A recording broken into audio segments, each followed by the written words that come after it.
checked. It's disaster. But 10 times worse than that before.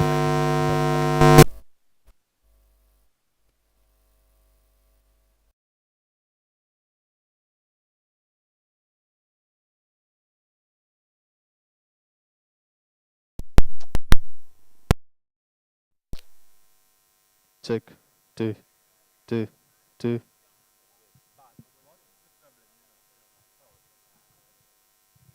Check. 1, 2, 1, 1, 2.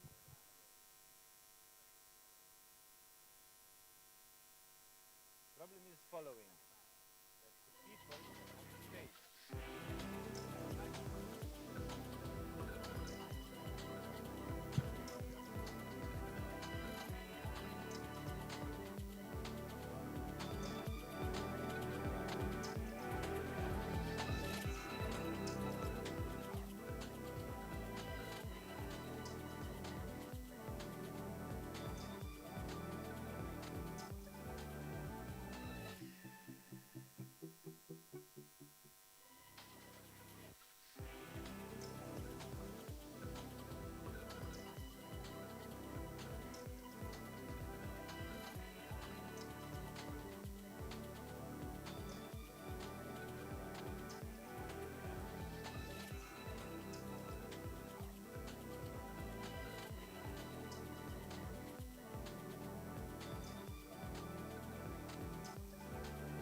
Check, check.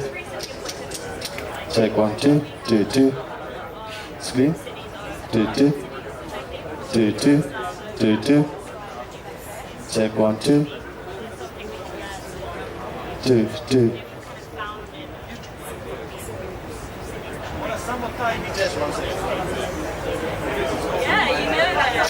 Two, two.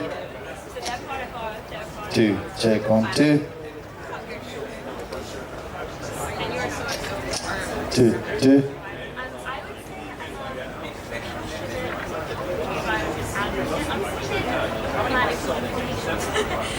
I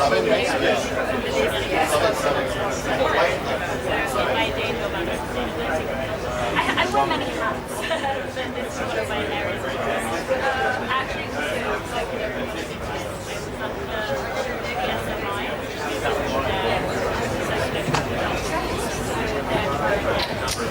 Two, two. Two, two. Two, two. Two. Check 1, 2. 2. 2. Check 1, 2. 2, 2. Check 2, 2. 2, 2. 2. 2, 2. 2, 2.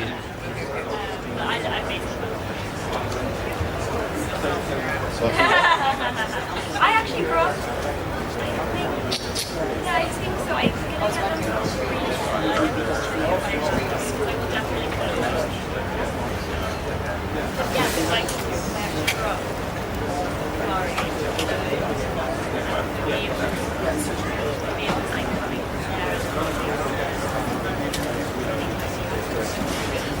Besides where the good things before they the roads follow the building. Yeah, bro. So it was a big contrast. And now like it's not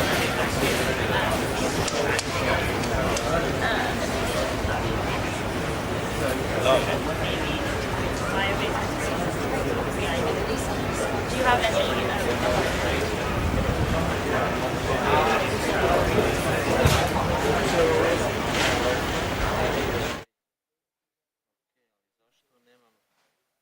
Šta je kamera 3, brate? So right after this, a zašto ja sad sam imao sa te kamere, a nemam sa ove kamere, sa kamere 1, brate? Jel može malo da digne nivo, brate, ovoga što je uključio sad? Da ima tu level control, jel može da digne nivo malo?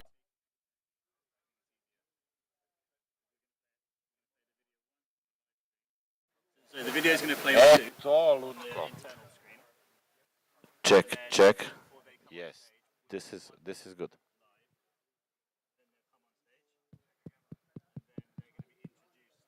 One, two, 1, 2.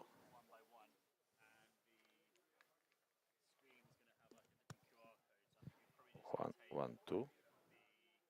Pa.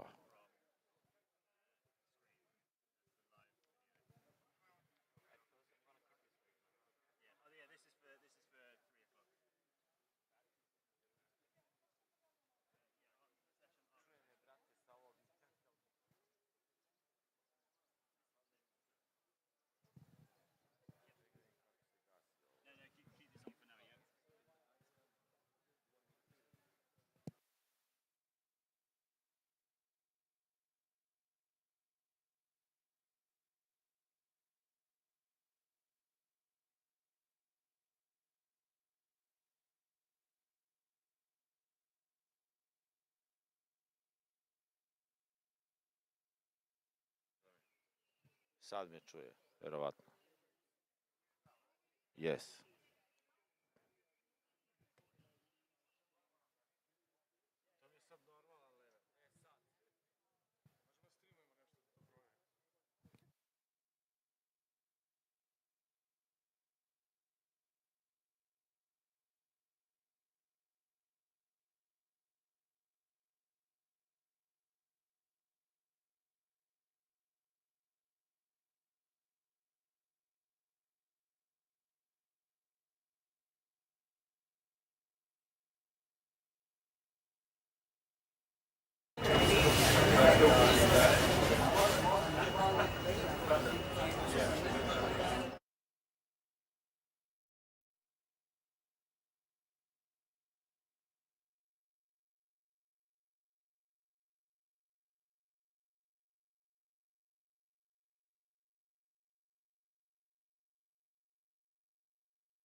Test 1 2.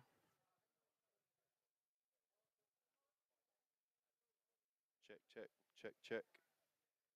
Check, check. Check, check. Sorry, mate. Check, check. Hey, hey. Check 1 2 1 2.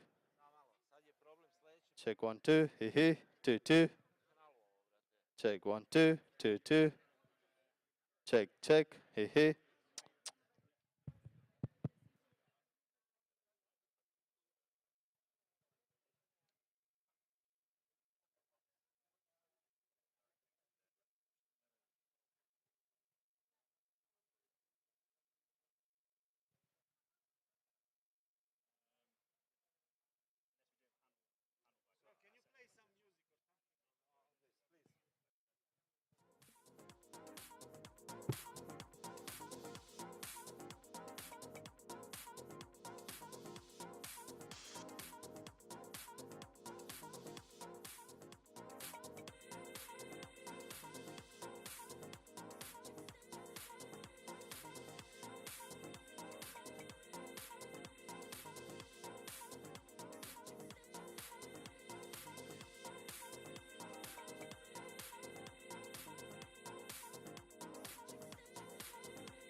Check 1 2.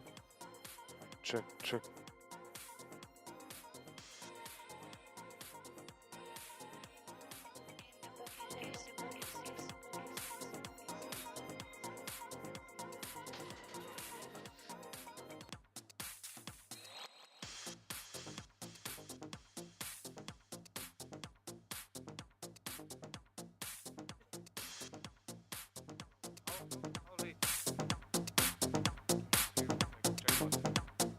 Check 1 2. Check 1 2.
Angus, one more cup, please.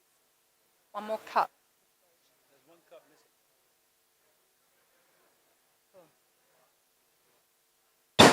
Hello?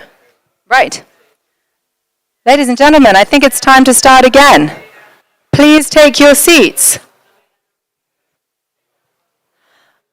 I am incredibly excited to introduce this next panel with our partner, One Young World, who, like us at Extreme Hangout, are driven to identify, connect, and promote young leaders, giving them a global platform. Today's panel will focus on youth leadership conversation on the climate crisis. Please join us in welcoming them to the stage. Round of applause, please, everyone, for our panelists. Come on up. Where would you like us? Come on, just take any of the seats.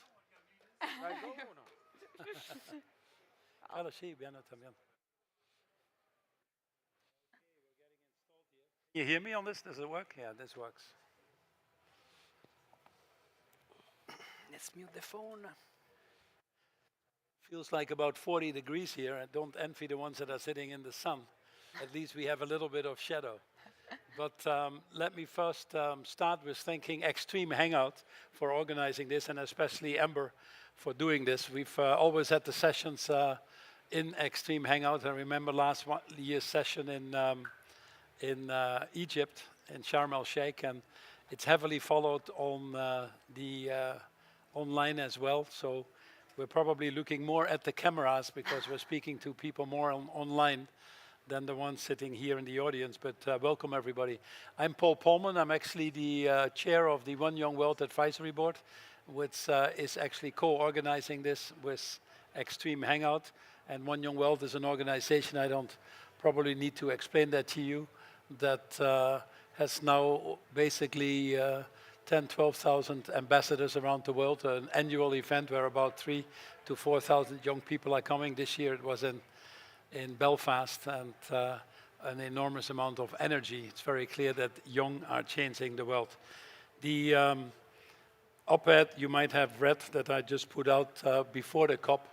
First one is to manage a little bit the expectations here, but the second one actually to call out that the COP needs more young people, not fossil fuel people. It's actually kind of interesting that we have more people running around here from the fossil industry than young people are, and I'm certain that we're going to talk about that in the panel a little bit later. But let me introduce the panel to you first. It's a panel that is going to talk about optimism, a panel that's going to talk about hope, leadership, and all of that in the context of the climate crisis. And we have a wonderful group of leaders, actually. Some young global leaders. Are you still a young global leader? I think not. No, I count you as a young global leader. But let me start from the heart. Let me start with President Carlos Alvarado, who is the former president of Costa Rica and a great pioneer when it comes to sustainable development, and obviously a country that understands the importance of natural capital, social capital, as well as financial capital. And then we have next to that Dr. Imogen Napper, who is actually a marine scientist and a National Geographic explorer.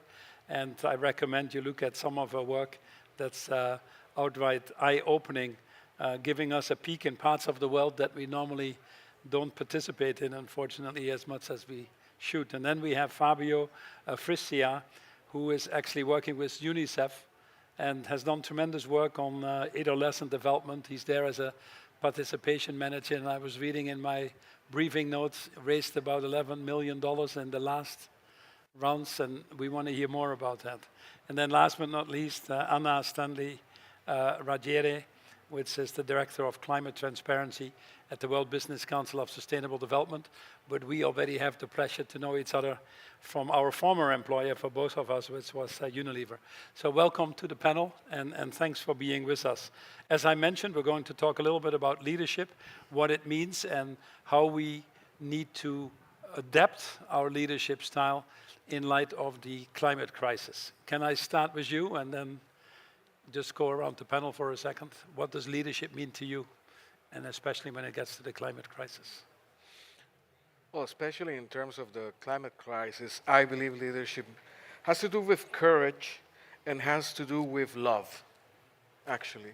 I believe we put lots of rational things on top of leadership, but ultimately, I believe, for me, has a lot to do with love, because for me, now what climate change represents, it's my son, my 10-year-old son.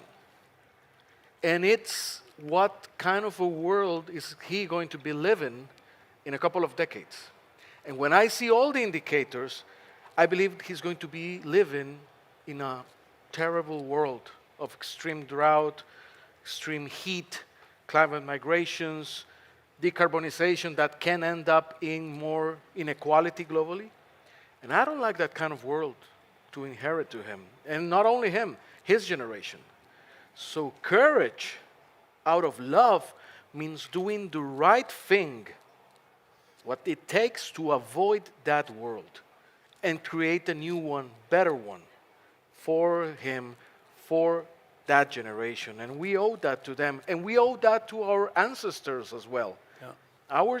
Us now, this leadership generation, it's going to decide what happens to the fate of the whole of humanity.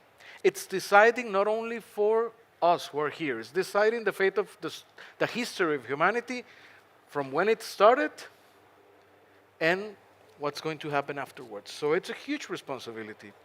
But more than rationale, inspiration, or other things, for me, the core of it, of that courage to do the right thing, it's rooted on love. And I put that love in perhaps what it's this vivid expression, it's my son. So that guides me. Actually, that's what leads me when in order to take decisions in this topic. Yeah. It used to be multi-generational, it used to be our children, but now it's going so fast that we have to even be careful that we protect ourselves. Correct. But you are right, it's courage and love. And I like the word courage because it comes from the Latin word cor, or heart. If you look at the literal translation, it is speak with the mouth, that what comes from the heart. And nothing better than combining love and courage. So I like that.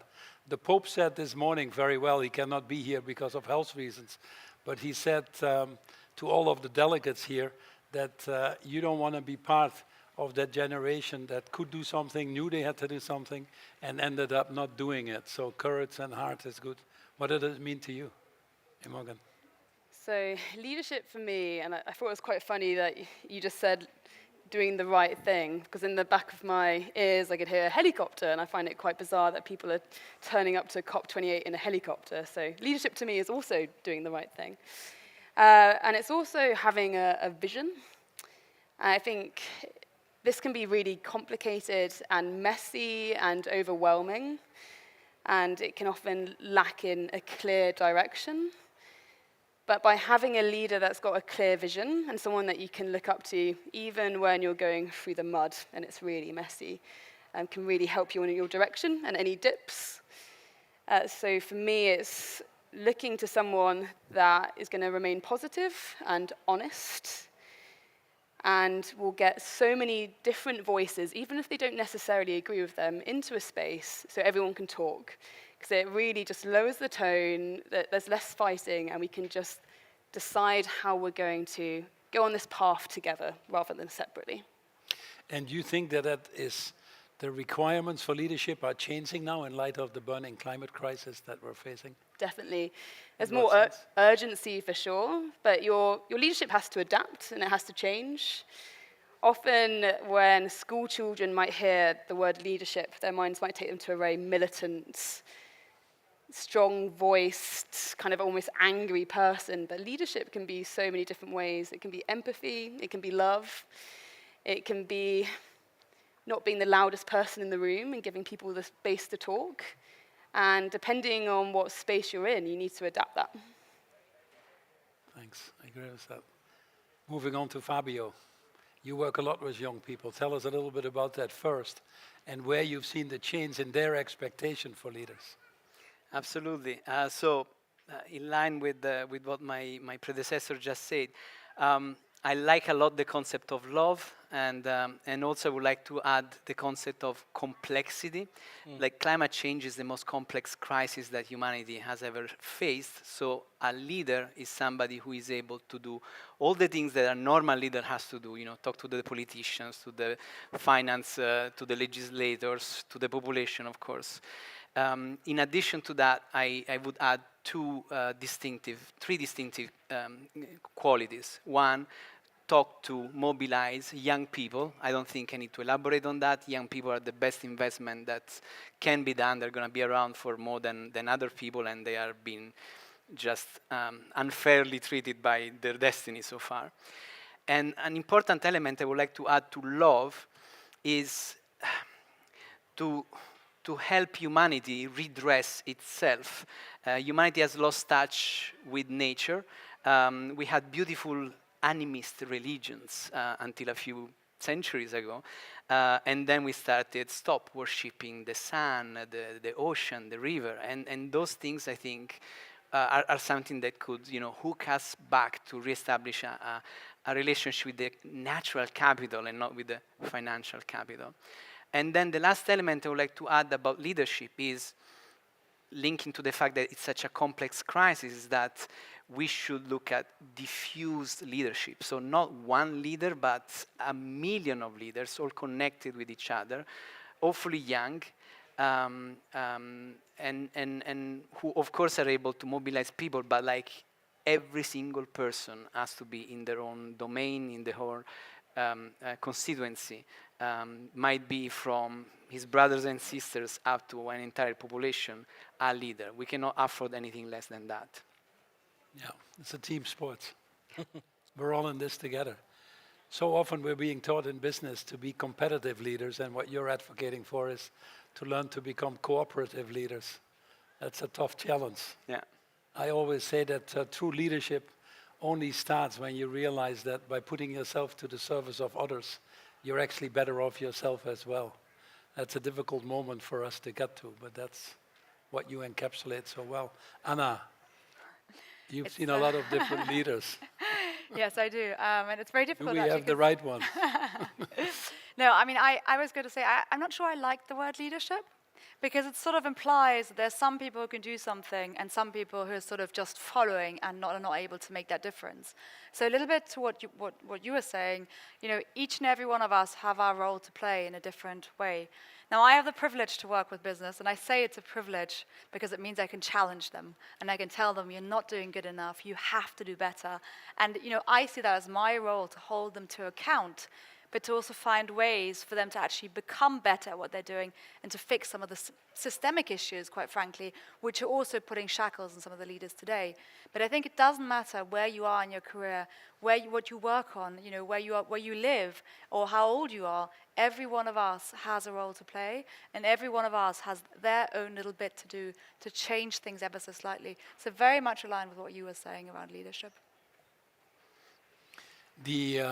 If you look at the leaders that we have now in society, in politics or in the private sector, where most of the change has to come from, how would you describe them? I think there's a lot of diversity and a lack of diversity. I think, especially being a woman, I'm a white woman, right? So let's face it, I'm sort of, still not, I don't see myself in a lot of the leaders, and I think a lot of people out there will definitely not recognize themselves in our leaders today. So there is a lack of diversity in that sense. On the other hand, I see very different leadership styles. You see very different types of, on the political sphere, you see very far-right leaders, you see very liberal leaders. So we have sort of much more of a diversity there at the moment. But I also feel like we're shifting. In the political sphere, we're shifting to more conservatism. When you look at business leaders, they're really, really struggling, I think, to work together successfully with the financial markets, to be incentivized to do the right thing. And so the sort of leadership style is changing, but I'm not sure it's changing for the better at the moment. Yeah. And that really concerns me when I see that. Yeah, let's talk about that in a minute.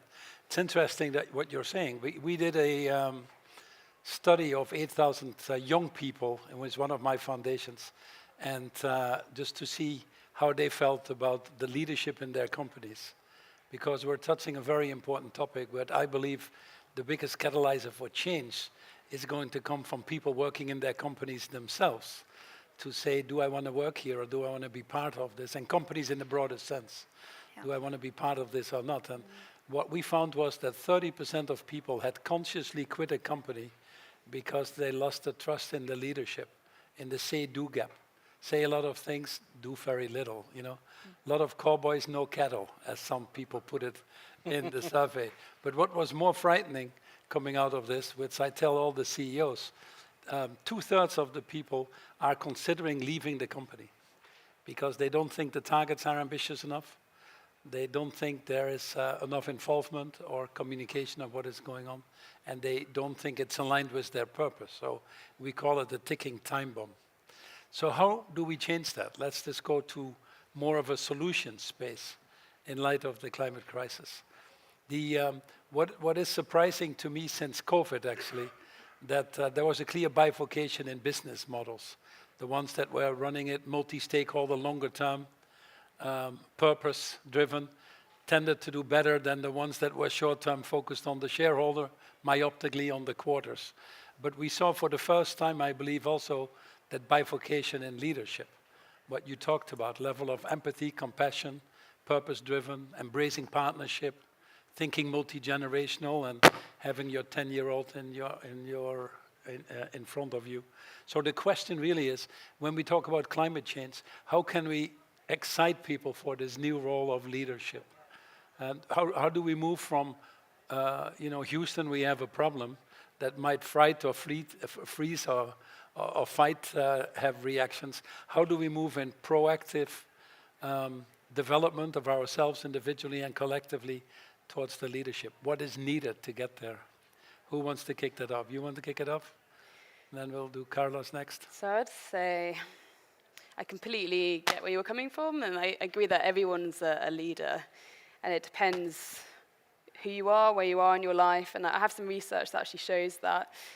So we did some research looking at microbeads in facial scrubs, the tiny plastic particles that were put into facial scrubs to act as exfoliants to make our skin nice and smooth. And I used to use these products, and I never considered that there might be plastic in there. And we wash our face, they go down the drain, potentially through the sewage treatment works, and then into our ocean. And no one had done research before looking at how many could be in one bottle. So at the University of Plymouth, we spent hours and hours in the lab extracting all of these tiny microbeads. And I thought there might be 100 or 200, and we found that there could be up to 3 million in one bottle. So on a squirt on your hand, there could be thousands.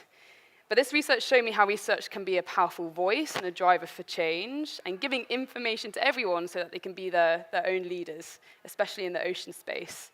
So for consumers, by giving them this evidence, they could go to the supermarket and looking on the back of the ingredients list and seeing if it contained polyethylene or polypropylene, then they wouldn't buy the product, and they would get a natural alternative instead that was the same price or cheaper. Then industry started to listen because they could see how unpopular it was becoming with the consumer. And then this led to government change, where this research changed legislation worldwide banning microbeads. But in every single segment, whether you were the consumer, industry, or government, there were leaders making that decision from the evidence that was given.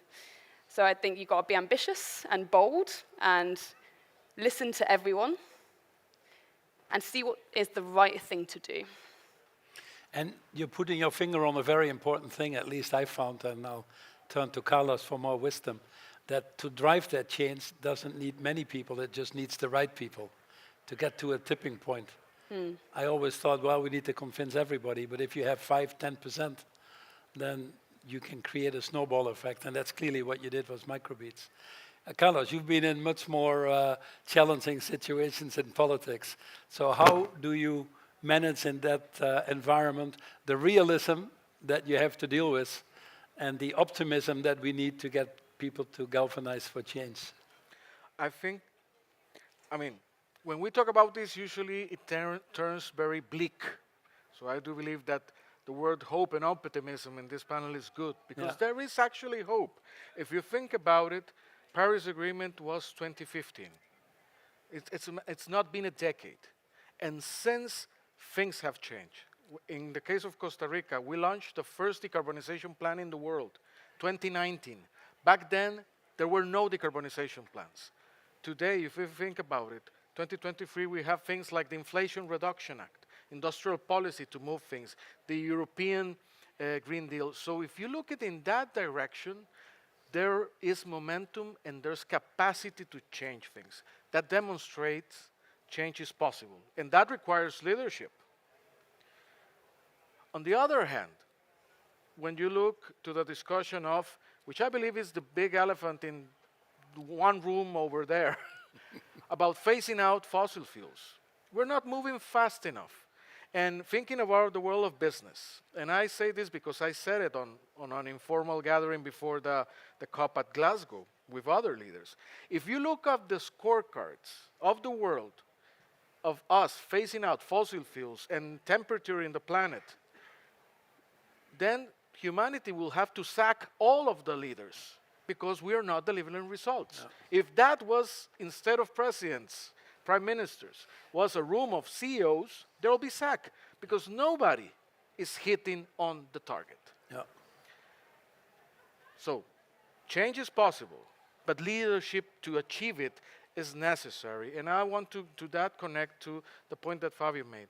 Okay, we need courage to do things, but it's complex. It's a complex game. It's not as easy, and I believe that's the complexity we are getting, and which leadership is and empathy is necessary. Because one of the key insights is that decarbonization necessary to address the climate crisis comes at the term of changing existing livelihoods, and that is threatening. That brings about fear for those people that they love their children, but their livelihoods depend on exploiting fossil fuels, which is killing the planet. So we need to build that empathy to together do a journey, a transformative journey that addresses that fear, that you will have a niche in that world to come. And that's what we're not figuring. So that's why there's so much resistance. And we listen to lots of pledges, lots of fireworks here, lots of billions thrown away, but nobody talks about phasing out fossil fuels because we live in a world that depends. Yeah. Growth, livelihoods, food depend on fossil fuels. So we're not addressing the key issue because it's too tough, because it's too hard. And actually now, and I end with that, because I'm getting passionate. No, because I want to hear yes, how I you know. did it in Costa Rica even, where you could have been having a big oil industry, but you decided to go a different direction. That must have been difficult for the people to buy into. Yes, it was very difficult, but you know, it started to be more palatable. When we launched the decarbonization plan, people said, you're going to destroy the economy. Right. But then data, science, demonstrated that it actually yielded positive $41 billion. Decarbonization created those positive pathways. We started to get access to credits in a better interest rate because they were innovative in a green agenda. So it was not only ethically good, being selfless on that was also being good for in the traditional way of thinking selfish. Yeah. So I think that that's kind of the pathway that's required, but it's not an easy one. Politics is nasty. It's muddy. The easy thing is to criticize because you stay apart from it. The hard thing is to get into there because once you're there, you can fix things, but you feel the heat, to say the least. But then that's why I underline so much the power of love and empathy, because then the reason to be there is love. And if you have an alignment of your energy, of what you're doing, why you said you're doing it, your body feels that alignment, you have the power and the drive and the conviction to do it and bring others. And also that leadership understands that it's not about being the loud person in the room, it's about actually listening to those who have the answers. Because in that complexity, you need thousands of answers. There's no one person, no one plan that has all the answers. You have that to be also that generosity, to let go of your ego and be that generosity to have answers from others to come along as well. Oh, thanks for sharing. That's where that deep sense of purpose comes from as well. Fabio, when you deal with the challenges of realism and optimism, and you're in part of a huge organization where you get pulled in different directions, doing amazing work, by the way, with UNICEF. We started the Generation Unlimited and some of the other great efforts. How do you deal with that? You have examples of where you feel that pressure, and yet you need to get everybody to do the right thing for the longer term? Well, I think I am in a much easier position, definitely, than who has been on the chair of the president. It is a very positive working environment. It wasn't always like that vis-a-vis the environment. And I think within UNICEF we are benefiting a lot from the Greta Thunberg effect. It's amazing how she changed the narrative of what was possible to discuss in 6 months. And people like me were pushing the management, and we were like bumping against a closed door. And then Greta came, and after 6 months, the entire organization moved in, youth engagement, young people can make a change, climate change, on top of our agenda. It was quite amazing to observe that, starting from one girl who was 14 years old. So speaking of reasons for optimism, that to me is the key. Adolescence is the age where we define our identity, where we define our beliefs, our values, that then will make our decision, will influence our decisions for the rest of our life. You decide if you are, a progressive or a conservative when you are 14, 16 years old. And then for the rest of your life, you're gonna vote for the guy, no matter what, in most cases. So this is where the battle is, to make sure that the new generation is empowered and also educated and absorbs the value of universal love for nature, and love for the natural capital versus the financial capital. There is one other thing which I've been thinking about, not necessarily immediately connected with youth, but still. This is a battle. This is a battle between, greedy capitalism and people who are greedy for nature, right? There are a few solutions that actually don't really look like particularly disruptive and can go down difficult public opinion, but in fact can be immensely powerful. And I've observed two of them lately. One is the example of France, Paris, where they set a limit of speed of 20 kilometers per hour in the city center. That doesn't sound like something polarizing politically, but it's immensely powerful. This is something that would reshape cities, will expand and give more value to the small towns that all of a sudden needs to have all the services, all the trade must be local. Really a magic bullet. Another one that I observed lately in the US, this is a little technical and I'm not necessarily the right technical person, but still. In the US there is this new legislation that is passing by which any investment done on infrastructure by the federal government has to be assessed over a period of 20, it was everywhere is normally 20 years, now they're extending the time over 30 or even 40 years. And this is another magic bullet, because typically the problem with environmental damage is that the benefits, the cash comes in quickly and then the damages comes later on. But when in your cost-benefit analysis you expand this beyond 20 years, you change the equation, you change what project makes it and what project does not make it. So I'm also very interested in observing new legislations that actually can go down without triggering, a powerful reaction from, polarized resistance from the narrative which is fueled by the oil companies.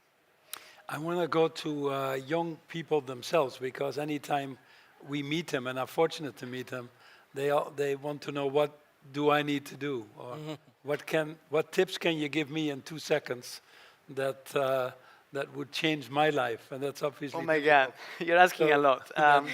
Well, first of all, I will tell them it's not desperate. there has been this narrative 1.5 and last window is closing. It's not true. I can understand that we want to create this hype, but 1.6 is better than 1.7, which is better than 1.8. Like, it's never over. It's so there's always something to do. So this is something like building on the courage and on the optimism of young people by changing this narrative of like, this is the last chance. And the other thing, I am working with, again, adolescents from 16 years old on, and we are strengthening their capacity for awareness raising, to influence society, advocacy, to ask for a change when they are outside of the room, policy negotiation, to ask for a change when they are sitting in the room. And we are helping with other organizations, bringing young people now who are sitting in the rooms of the negotiators. And the next step is politics. Next step is politics, and the Greta Thunberg generation is gonna, the most precautious are gonna start entering in position of power in the next 5-10 years. And that is gonna be quite interesting. If you look at what these young people have been doing from, I mean, I think that the presence of young people at COP started maybe 3 or 4 COPs ago.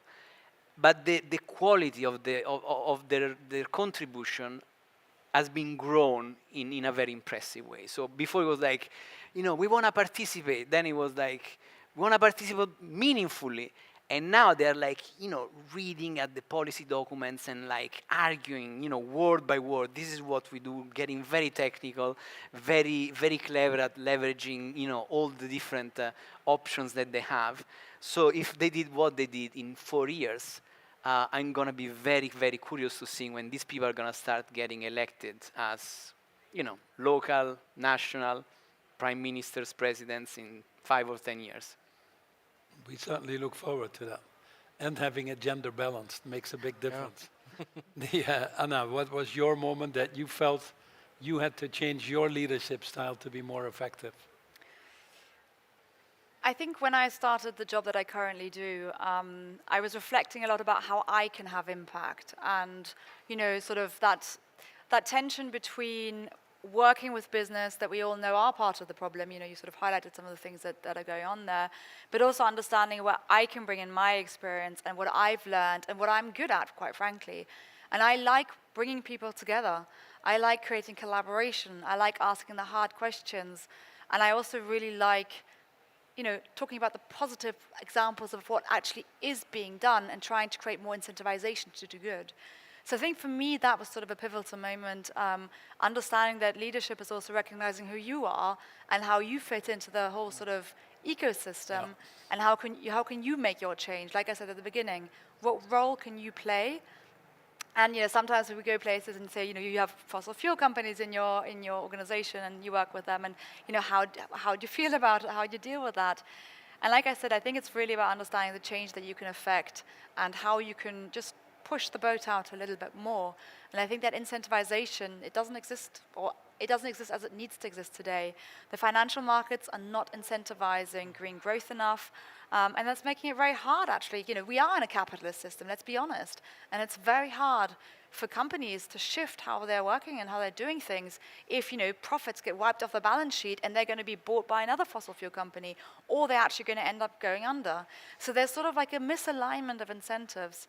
And so understanding how you can sort of bring, or what I can bring to that, and how I can sort of, you know, hold people to account and help create the right incentives, that was sort of for me a bit of a key moment where I had to realize, you know, it's okay that I work with corporates, and actually, you know, somebody, you know, has to sort of help on that journey, and that's where I'm at my best. So that was sort of quite a pivotal moment for me. No, and what I like is you spend time on having a deeper understanding of the other people's situations that they're in, which is absolutely needed before you find solutions. Exactly. I always say that I've never met a CEO who wants more air pollution or more unemployment or more people going to bed hungry. They just don't exist. I hope they don't exist. I have never met them. But collectively, we're behaving like that. And why is that? And it's because of the boundaries in which we operate that drive our behavior and sometimes violate our values. So the better leadership is working on a forest, not in the forest. Yeah. When did you discover that you had to change leadership style? Well, it's been my case. Yeah.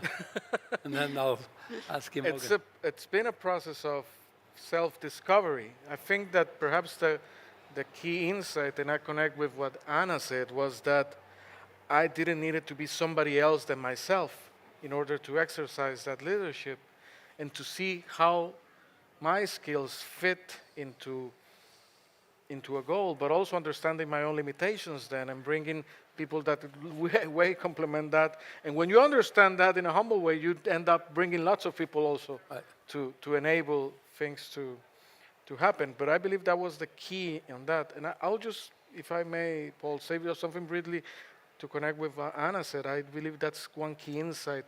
We do live in a capitalist world. Capitalism, it's way more spread throughout the globe than democracy. And the key concept behind capitalism has to do with growth and accumulation of capital. The key problem being that's not sustainable with the planet. Yeah. How we equate what we understand as livelihoods growing with sustainability of the planet, it's the squaring of the circle we are experimenting now because our business as usual has been driven by growth. There are exercises to try to come like a circular economies, for example, to try to address the sustainability. There are other sources of hope I've seen, for example, from youth. Youth in many places behaving differently, for example, when it comes to consumption. But that brings a question again to growth. What happened to growth? And a further element linked to that in the complexity, artificial intelligence and automatization. When they used to teach us economics way back, economics was capital, labor, and land. And you plug those three, and you created growth. Well, now you plug capital, you don't lose as much labor, more and more, because AI or automatization, so you keep bringing capital, and land is not necessarily more.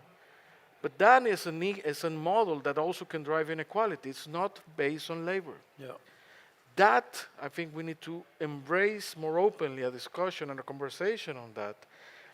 It brings a lot, in terms of politics, brings a lot fear, which, by the way, is being used in democracies in elections. Fear, not in the right way. We need to look for the answers to those in an empathic way to try to solve. That's a role of leadership, I guess, as well. That is the role of leadership. Imogen, what was your experience? I was just trying to think. I think that I'm always trying to think what my leadership is or trying to change it to different situations. I think I'll be doing that forever. But one moment that comes into my head is when we were doing some field work out in India and Bangladesh, and the accessibility of science and what we have in the Western world might not be the same for other people or other countries. So we get research funding. I'm at the University of Plymouth. And we do research that goes into a scientific paper that's in a journal behind a paywall. And then often we don't think enough about the solutions that come afterwards. It's like, here's the science, done. And we need to actually think, okay, we have the science, and how do we connect those people together? How do we connect the dots? And in India and Bangladesh, if we were going out there and saying, okay, you need to stop fishing, you need to build wind farms, you need to do X, Y, Z, and the local population would say, well, we haven't got the money. Where are we getting this potential expertise from? And why are you just putting this on us? Why can't we work together? So for me, it's just being adaptable and always thinking outside the box of what other people are thinking and what their pressures may be as well. Yeah, I appreciate that. If going to a piece of advice very rapidly, if you can give everybody, just think about 2 sentences that you would give to a young person when they ask you for advice, but you're only in the elevator going from 1st floor to 10th floor. So the elevator is moving. Fabio, you want to start and then we'll just go around. Young people, all the big revolution or evolution that humanity went through, it always happened through young people. So you have the key.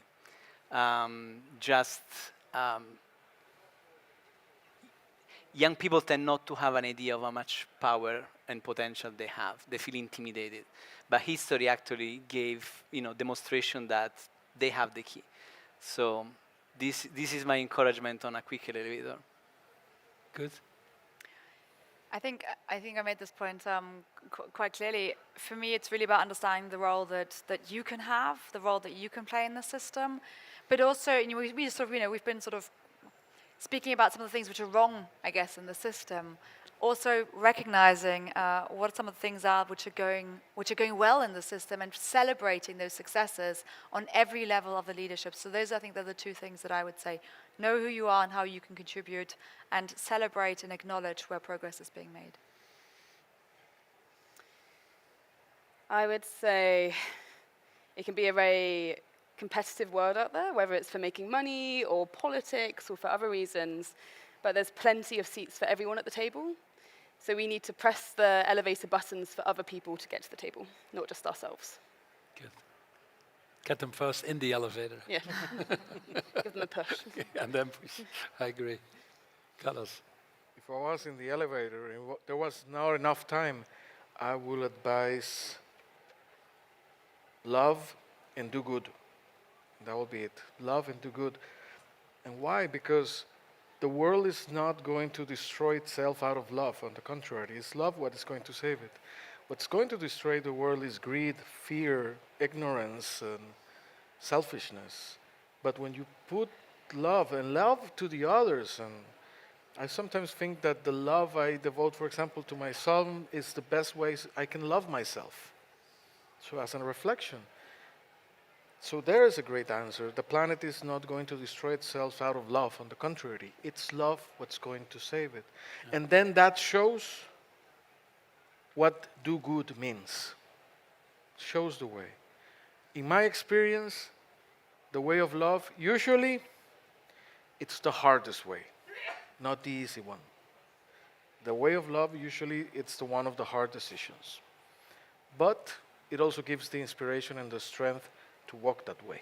Yeah, I appreciate that. So it is about love, if I may say. It is about enrolling the right people in your elevator. It is about empowering the young people to do what they should be doing, and a deep self-knowledge to pursue what you're most passionate about, what you're good at, and hopefully what the world needs in the end. I think that's where we come out. I've been told we have a few questions, time for questions from the audience, if there's any. So I just wanted to see if we can get one or two questions from the audience. Sticking to the topic of leadership. Go ahead. I think there's a microphone that might be easier. Can you hear me? Yeah. Question for Anna. I have a lot of young people on my team at work. And hold it a little closer. Sorry, is that better? Yeah. I have a lot of young people on my team at work, and they always feel very frustrated that they're not listened to and that they don't have enough power.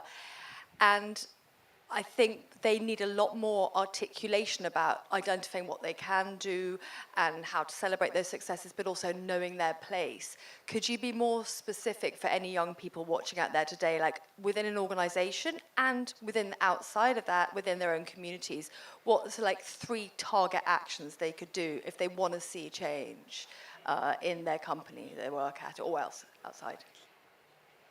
Well, I think the first is to not stop talking about it. So to be vocal and to really articulate what it is that you want changing. I think linked to that would be to really underpin everything, especially in business, underpin what you're trying to get to with data and information and science, but also understanding the other perspective and maybe what are some of the boundaries that people are operating in. So I think sort of being very, very particular and helping people understand why you're asking for certain things, and not just because it's the right thing to do. Because like you said, nobody wants to burn the world. There are sort of constraints that we operate in. That's the second thing. And I think the other thing, and it goes back a little bit to what I was saying about looking at what's already being done, which is working well, is to not give up hope. And to look for the examples that where things are working well, and to really see them as a source of strength, and to use that and take that out there. And the One Young World platform, I mean, we're all sort of linked to One Young World in one way or another, that's a really great way to meet other young leaders, to find that mutual voice, and to find that power and the strength to continue. So getting engaged with activities like One Young World and others, where you really have the chance to bring together what you're doing in a much more broad voice, that's, I think, also one way that you can really take credible action. Thank you. Any of the other members add to that? One thing that we try to do systematically is to encourage young people not to remain alone. And again, so easy to come again with the example of Greta. Greta was alone in front of that Swedish parliament for a while. So we try to identify young people who are motivated and then transform them in leader by saying connect with other people, don't remain alone, and we support them in how to strengthen your youth organization, which can become the next Fridays for Future, or even if from one you become two, it's already an organization. So that is the important thing we try to do, to expand at least from 1 to 2, which is already double. We have a question from our online listeners, I think. Well, did you?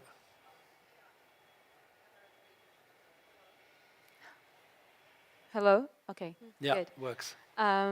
Yeah, thank you so much for the panel. Close. My question is for actually Paul, President Carlos, and Anna. So for Paul and Anna is how would you advise young people to navigate all the sustainability acronyms and how companies are addressing sustainability and climate change? Because I think that how much companies have become involved with climate change is one of the things that gives me hope as a young person. I started following COP negotiations 10 years ago, and to see how businesses are coming together to create joint action, that's hopeful for me.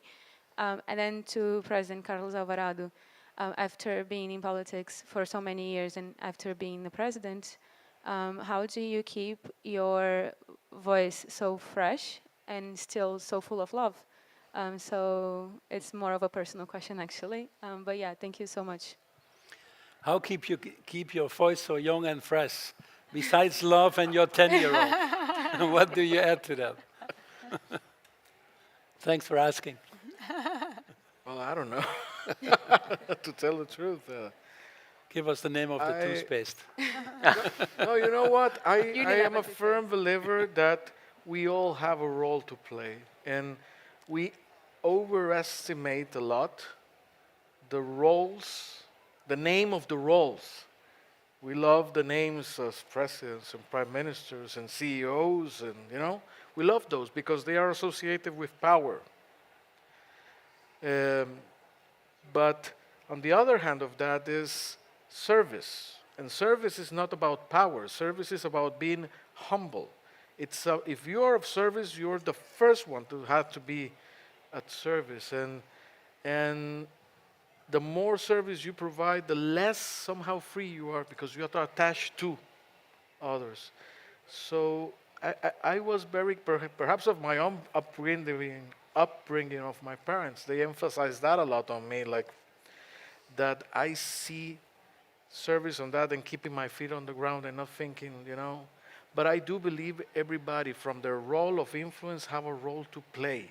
It's not the name of the role what matters, or the power associated to it, is what actually achieves in reality. And we do all have a role to play. That's what matters, to exercise that role. Yeah, and the obligation of service. I think many will discover that you have what you call the CEOs or the politicians.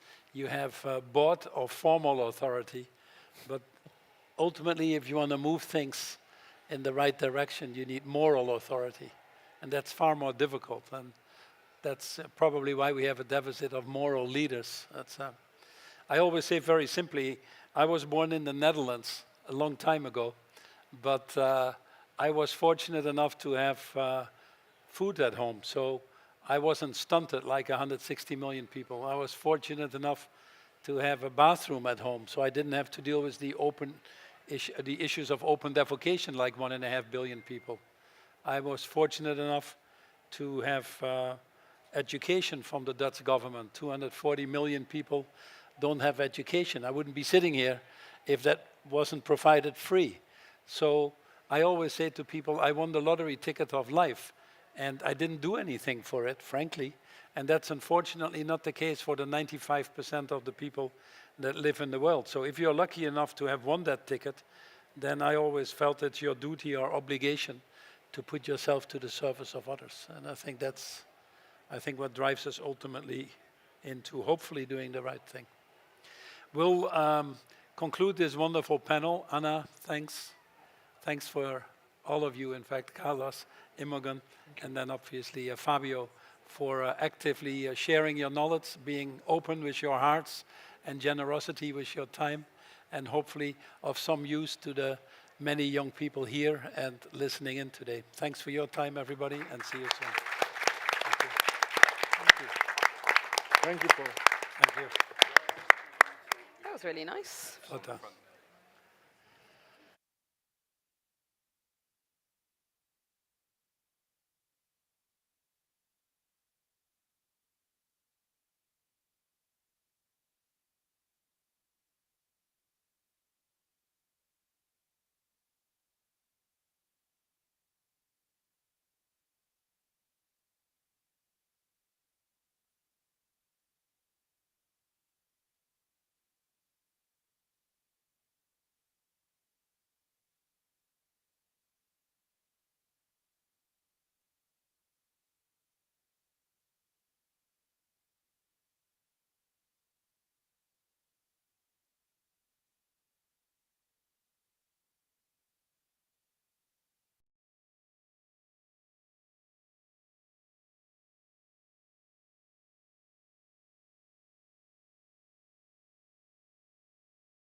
If you're into food, this is the moment that you have been waiting for, trust me.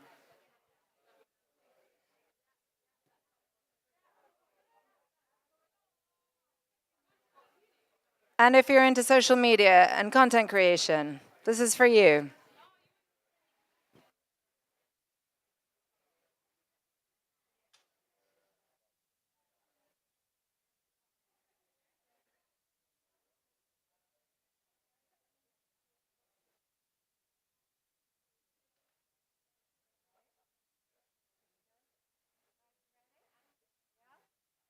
I'll just do a quick...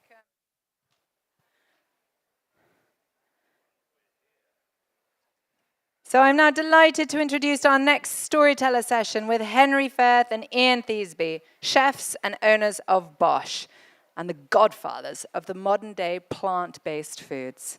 Let's give them a warm welcome, everybody, please. Very much. Ooh, thank you, thank you. Thank you, thank you. Hello, everybody. How exciting is this? We're at COP. It's very exciting indeed, isn't cool. it? It's so good. Yeah. And look, we've got our faces behind us, although are they the wrong way around? Yeah, they're a little bit of the wrong way around. I reckon Henry. I'm probably He's got Ian. a few more grey hairs now. Oh, you look great, mate. But yes, I'm Henry.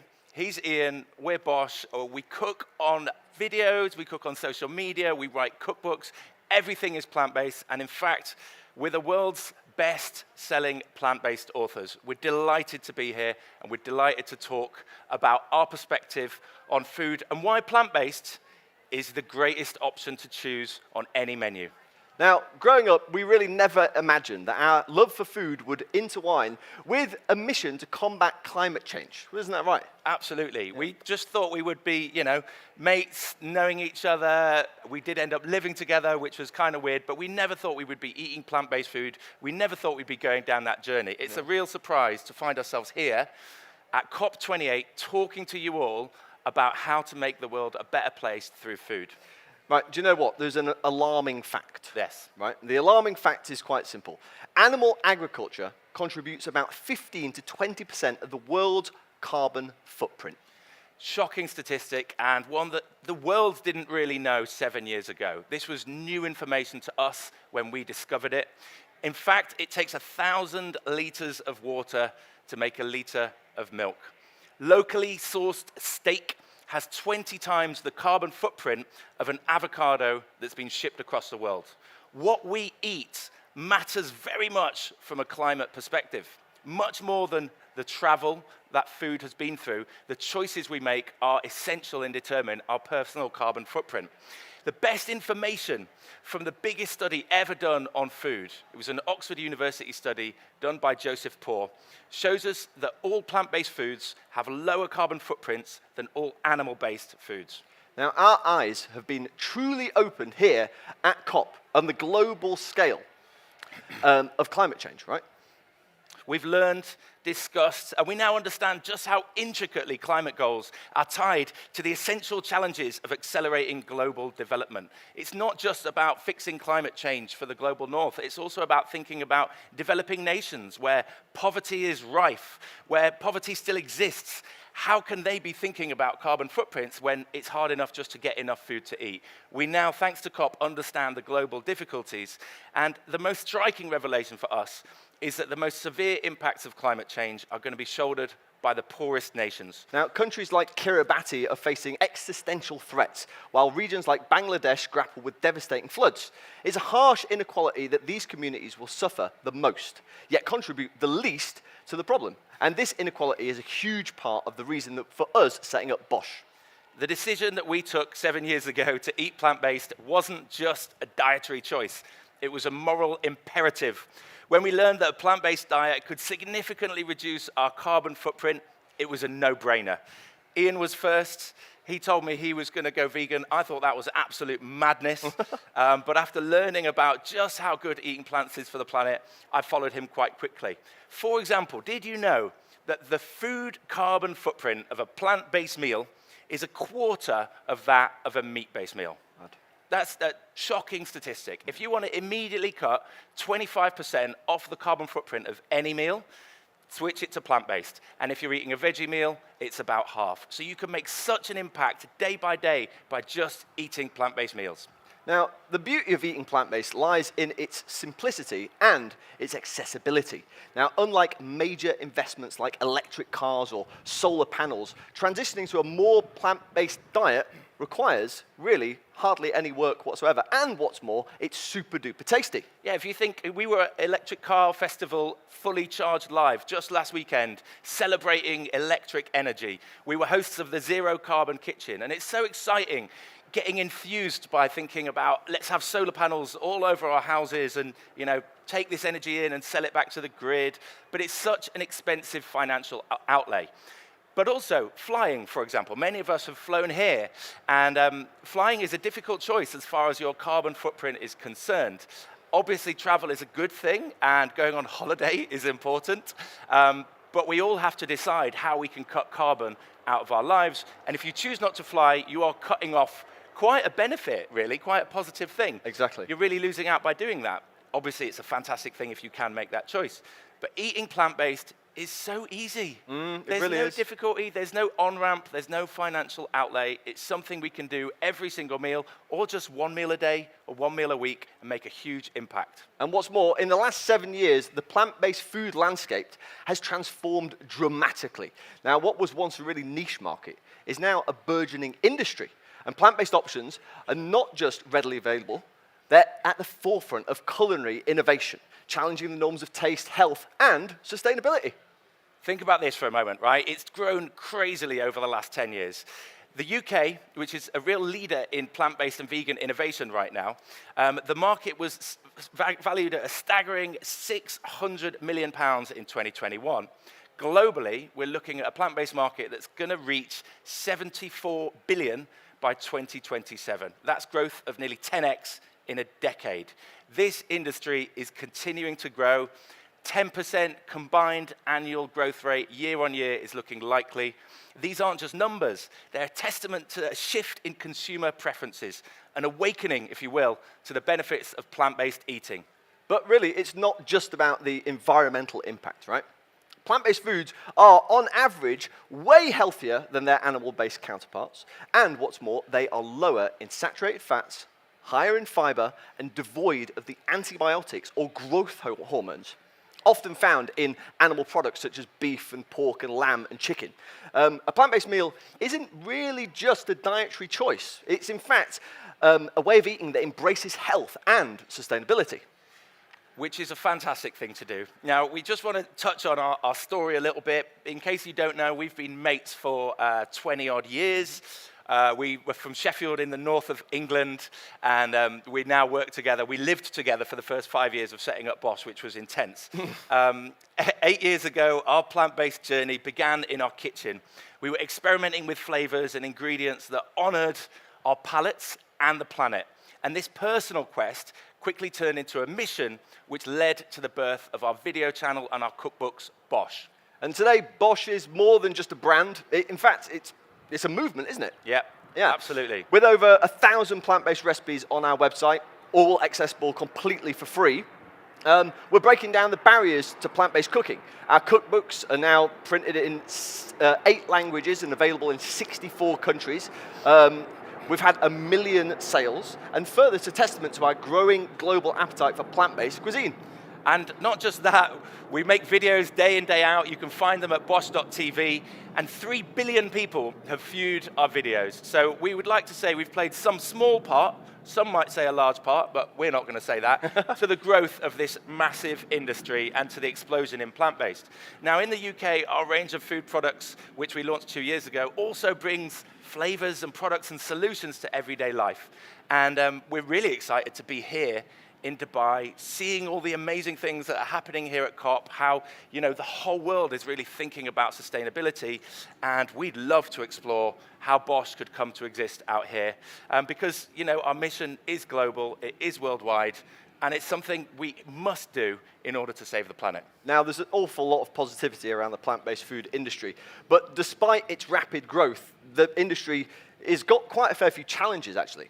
There's a bit of a PR war underway with some factions of the meat industry casting doubts on plant-based proteins, which we think are great. They're delicious and they have the same mouthfeel and they're wonderful. And the meat industry is labeling them as ultra-processed or unnatural. But let's set the record straight here, right? Plant-based foods are not just a viable alternative, they are often a way better choice, both nutritionally and environmentally. And if you think about it, it is good that we all think about processed foods and ultra-processed foods. But just make sure that you're casting the same scrutiny over your whole shopping basket. Because if it's only the plant-based protein that you're wondering if it's processed, and yet in there you've also got your pasta, you've got your margarine, you've got your ice cream, you've got your bags of chips, and you're not asking whether they're ultra-processed, there may be some unconscious bias hiding in there. And that's a testament to this PR war that is ongoing. But despite that, the plant-based movement seems forecast to grow, still going to grow. Bloomberg, very, very, very positive about plant-based. And you know what? That's such a good thing for the planet.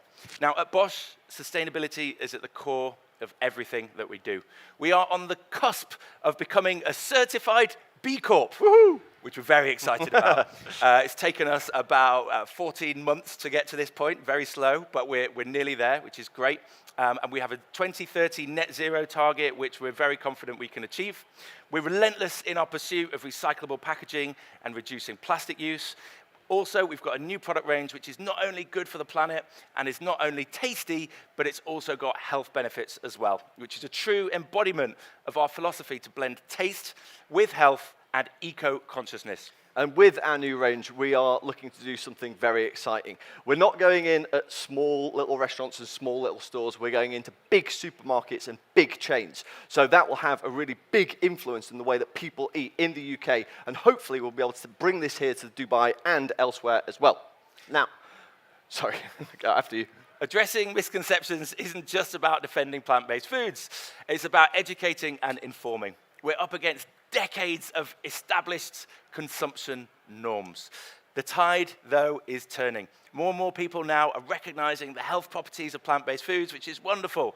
The narrative is changing, and it's so heartening to see this new innovation in plant-based protein companies and seeing those companies stepping up to highlight the benefits of their products over traditional meat. Because like we said before, you're essentially making a protein from beans. Exactly. This is a wonderful thing. Yeah. We never used to be able to do that. If you wanted meat, you had to eat a cow. But now, you can basically eat a burger made from beans, which is a wonderful thing and should be celebrated. Absolutely. Now, and as we look to the future, our vision is quite clear, really. More plants on plates for people and the planet. Now, we're not here to advocate for a card-carrying vegan lifestyle, but our message is broader and it's way more inclusive. It's about everyone making more plant-based choices, understanding the profound effect each meal can have on our carbon footprint, and embracing the ease with which these changes can be made. Our efforts extend beyond cookbooks and recipes. We're not just about those. We're expanding into supermarkets and also restaurants across the UK. We've got some big launches coming with big supermarkets, but also we're trying to influence these big businesses. What's heartening to see is there are giant companies, giant organizations across the UK who are embracing net zero as a corporation and who are trying to address the food they serve to their employees or the food they serve to customers as part of that move towards net zero. It's incredibly powerful. We're working with a lot of them, whether or not they want to buy Bosch food or not. We want to help them get there. And it's amazing to see also here in Dubai that there are options now. When we came here 5 years ago, very, very little. Now we have plant-based foods, more plant-based restaurants. In fact, we've done a few videos tasting the plant-based restaurants in Dubai. So do feel free to go and check those out on YouTube. So as the sun slowly sets here in the desert, in closing, we want to remind everyone that the plant-based option on the menu isn't just a good choice, it's a powerful choice. It's a choice that reduces carbon emissions and often tastes incredible and is kinder to your body. And what's more, it's a decision that aligns with a vision for a sustainable, equitable future. Every time we choose a plant-based meal, we're voting for the world we want to live in. It's a vote for sustainability, for health, and for the well-being of our planet. So the next time you're dining out or strolling down the supermarket aisle, think about your part in the protein transition. Maybe give that plant-based option a try. It's more than a meal, it's a statement. Now, thank you very much for your time and your attention, and what's more, you're willing to consider a more sustainable, healthful way of living. We invite you to continue this conversation with us. Come hang out with us afterwards, or if you're watching online, you can find us at bosch.tv. As we said before, we've got thousands of recipes. We're also on Instagram, Facebook, YouTube, all of those places. We make plant-based recipes every single day. We live and breathe this, so we'd love to either cook for you, provide food for you, or hang out with you. So do come and hang out with us in some form or other. Right, enjoy the rest of COP. We are going to too. Yes, and remember, the next time you're thinking about whether to choose a plant-based option, go for it, because it's the effortless way to reduce your carbon footprint. Thank you. See ya.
going to, don't worry.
Okay, ladies and gentlemen, this is definitely a great moment that I know you've all been looking forward to. We will now welcome to the stage our next panel, led by our fabulous partners, TikTok.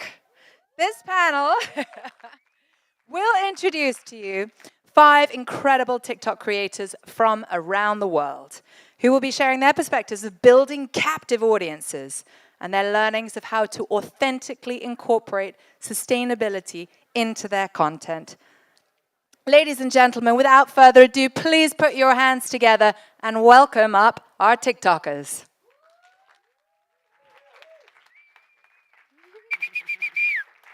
Thanks.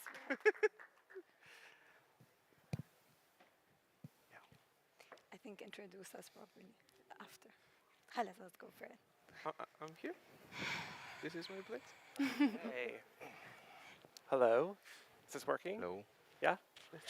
Best of luck. Hello. Hi, everyone. Welcome to our panel. We're so excited to be here. And this is how to inspire climate action through authenticity on TikTok. Today, we really want to talk to you about why we're here, and really get you to know these great creators that we brought with us from all over the world. But to take a step back, I'm Brett, and I lead our global TikTok for Good program, which refers to our efforts to amplify and accelerate social impact content on the platform. So the team and I put together different content strategies and kind of building tentpole moments around cause areas like sustainability, mental health, economic empowerment, and DE&I. And so it's really special that we're here today for COP28. Just yesterday, we launched our third round of our climate action campaign, which now has 2.6 billion video views worldwide, and really shows, give it up for that. And what we love so much about this content program around climate action is just the diversity of creators who participate in it, whether they are from educational categories, climate scientists, community activists, but also lifestyle creators, food creators, fashion creators, beauty creators. Everyone's really kind of finding their way to participate in this moment. And so, we're super excited to be able to launch that. So definitely go on TikTok, look at climate action, and you'll see people creating that content in real time. So why we're here.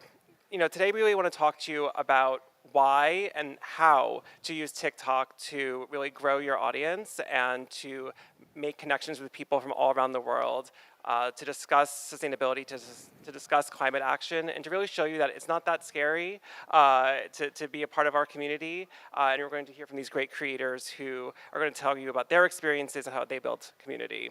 And so before I pass it to Danya, I just wanted to remind everyone, if you have any questions, you can go to Slido and ask them there, and then we'll source them from that QR code, which hopefully is coming up here soon. Okay, with that, I'll pass it over to Danya. Amazing. Oh, wow. You guys can hear me very well. So hi, everyone. My name is Dunya. I'm the Education Partnership Manager at TikTok, and I'm so excited to be here. Thank you, Brett, for the lovely introduction. So in the region, sustainability has been hugely discussed, and it's so refreshing to see. It has become a part of the content narrative of an abundant amount of creators all across the world. And not just discussing the topic of sustainability and climate change, but taking solid actions towards making a difference.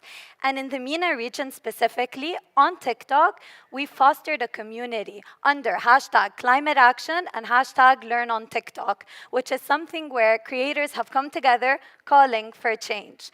And what I love about this topic is that you don't need to be an expert on sustainability. You don't need to be an expert on climate change. You just need to be passionate and want to diversify your content. So let's take a few examples. A top creator called Art by Najea, who's an artist who does DIY recycling hacks. PH Lutfi, a doctor who talks about the effect of sun radiation, which is happening to us right now, and the effect on the skin. And then you have Saif al-Dahab, who captures moments and landscapes and shows the urgency of the issue. So conversations can start from anywhere. And this is why climate literacy is so important and why we encourage it on TikTok. COP28 brings the international community from all across the world together. In the UAE, they've contributed to practical solutions to solve this global problem that honestly affects us all. COP28 launched #Actionism, seeking actionists across the world who want change. Being here today is a chance for all of us to network, get to know each other, drive forward positive conversations, solutions, and learn from one another. And now, for the most exciting part, I'd love to introduce our amazing panelists. I'm going to start off with Hisham Bashan, who is a top food creator who is not only creative, but shares an unbelievable passion for food and is unscared of change. We have Sully, who is a top education creator, who is an advocate for real change. We have Destiny Ray, who is a top beauty creator that really creates a safe space and expresses herself through hair and makeup. And finally, we have the beautiful Bia, who is also a top food creator who shares her passion about cooking and gastronomy. So, Brett, why don't you take it off? Yeah, absolutely. Can we get a round of applause for them first, though? Woo!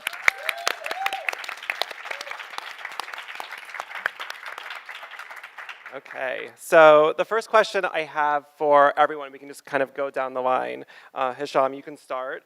The first question is, how did you start to build an audience on TikTok? How did you get started? There is three ways I've used to do that. First of all, I treat everyone like they are my customers. So I have to welcome them to my page, feel them that they are communicating with their brothers. So giving this emotional chats with them while they are commenting on my profile.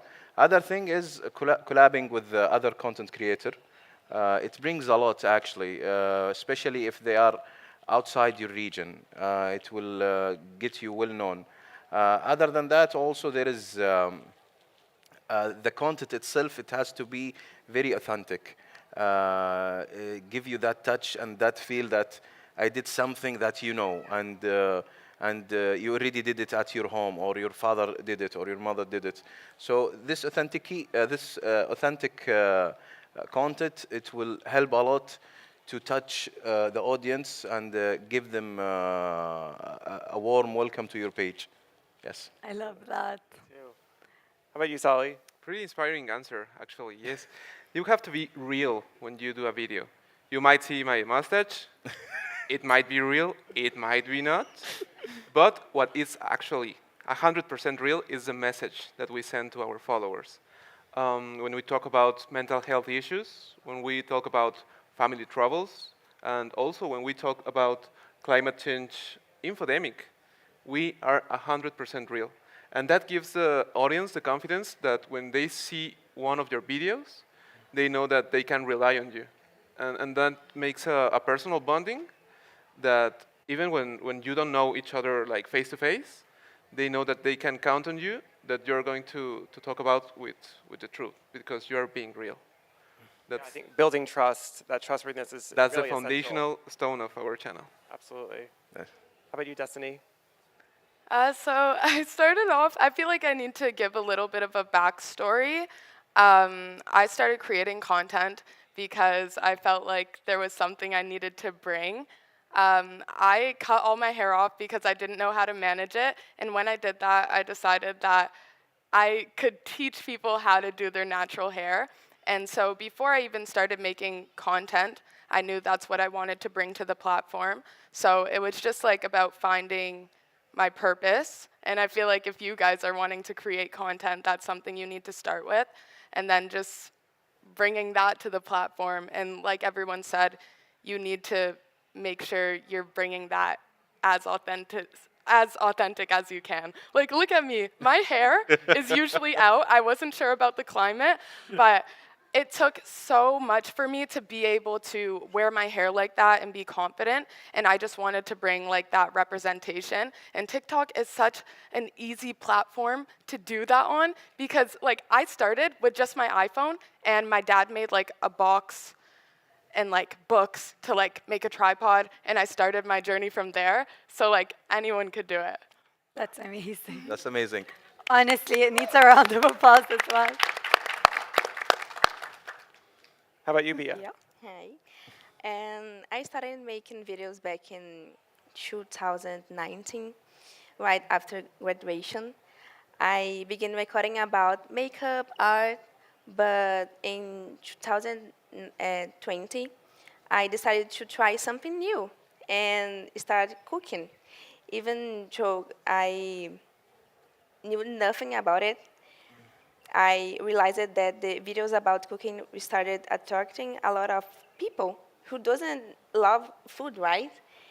And I started reproducing recipes every day, and even though it didn't coming out as planned most of the time, I didn't give up.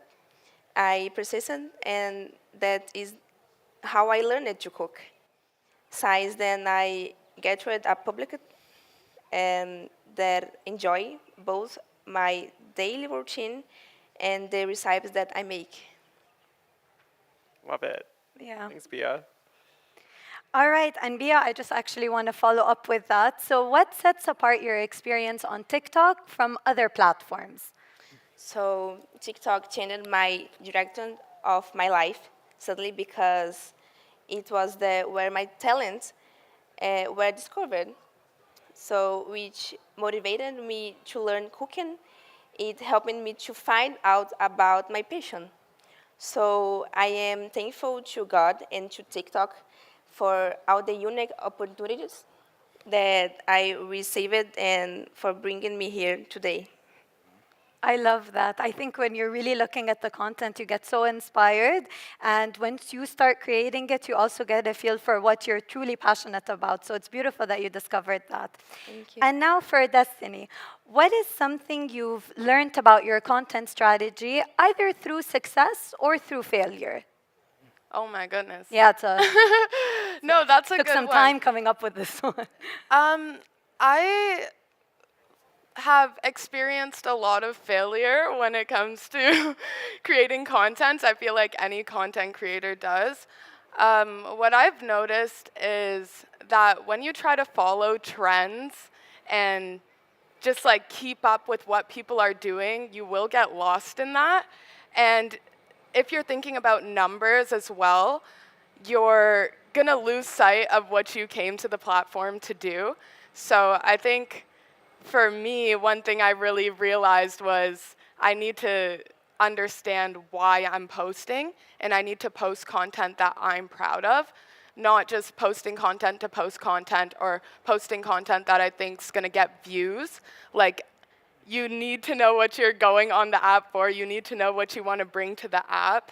And once you do that, and you do it as you, and you don't do it as trying to be someone else or trying to put yourself out there in a way that you think people will like, that's when you'll see success. So, yeah. Yeah, exactly. And Such a good insight. it's such a good insight, and I think having that growth mindset and you personally choosing what you want your success to be. Right. So you're happy in that and in your amazing content, and I think everything always changes and develops, and you're adapting the way you want to. And I love that you brought up authenticity because I see it when you speak. So it's something so important as well. Yeah. No, I always, when I talk to folks about trends, I always say to them that if you can't figure out how you participate in that trend within like 5 minutes, move on. Right. Like, the more that you try to like force yourself to enter that trend, the less authentic it becomes. And you should stick to what's going to make the most sense for you.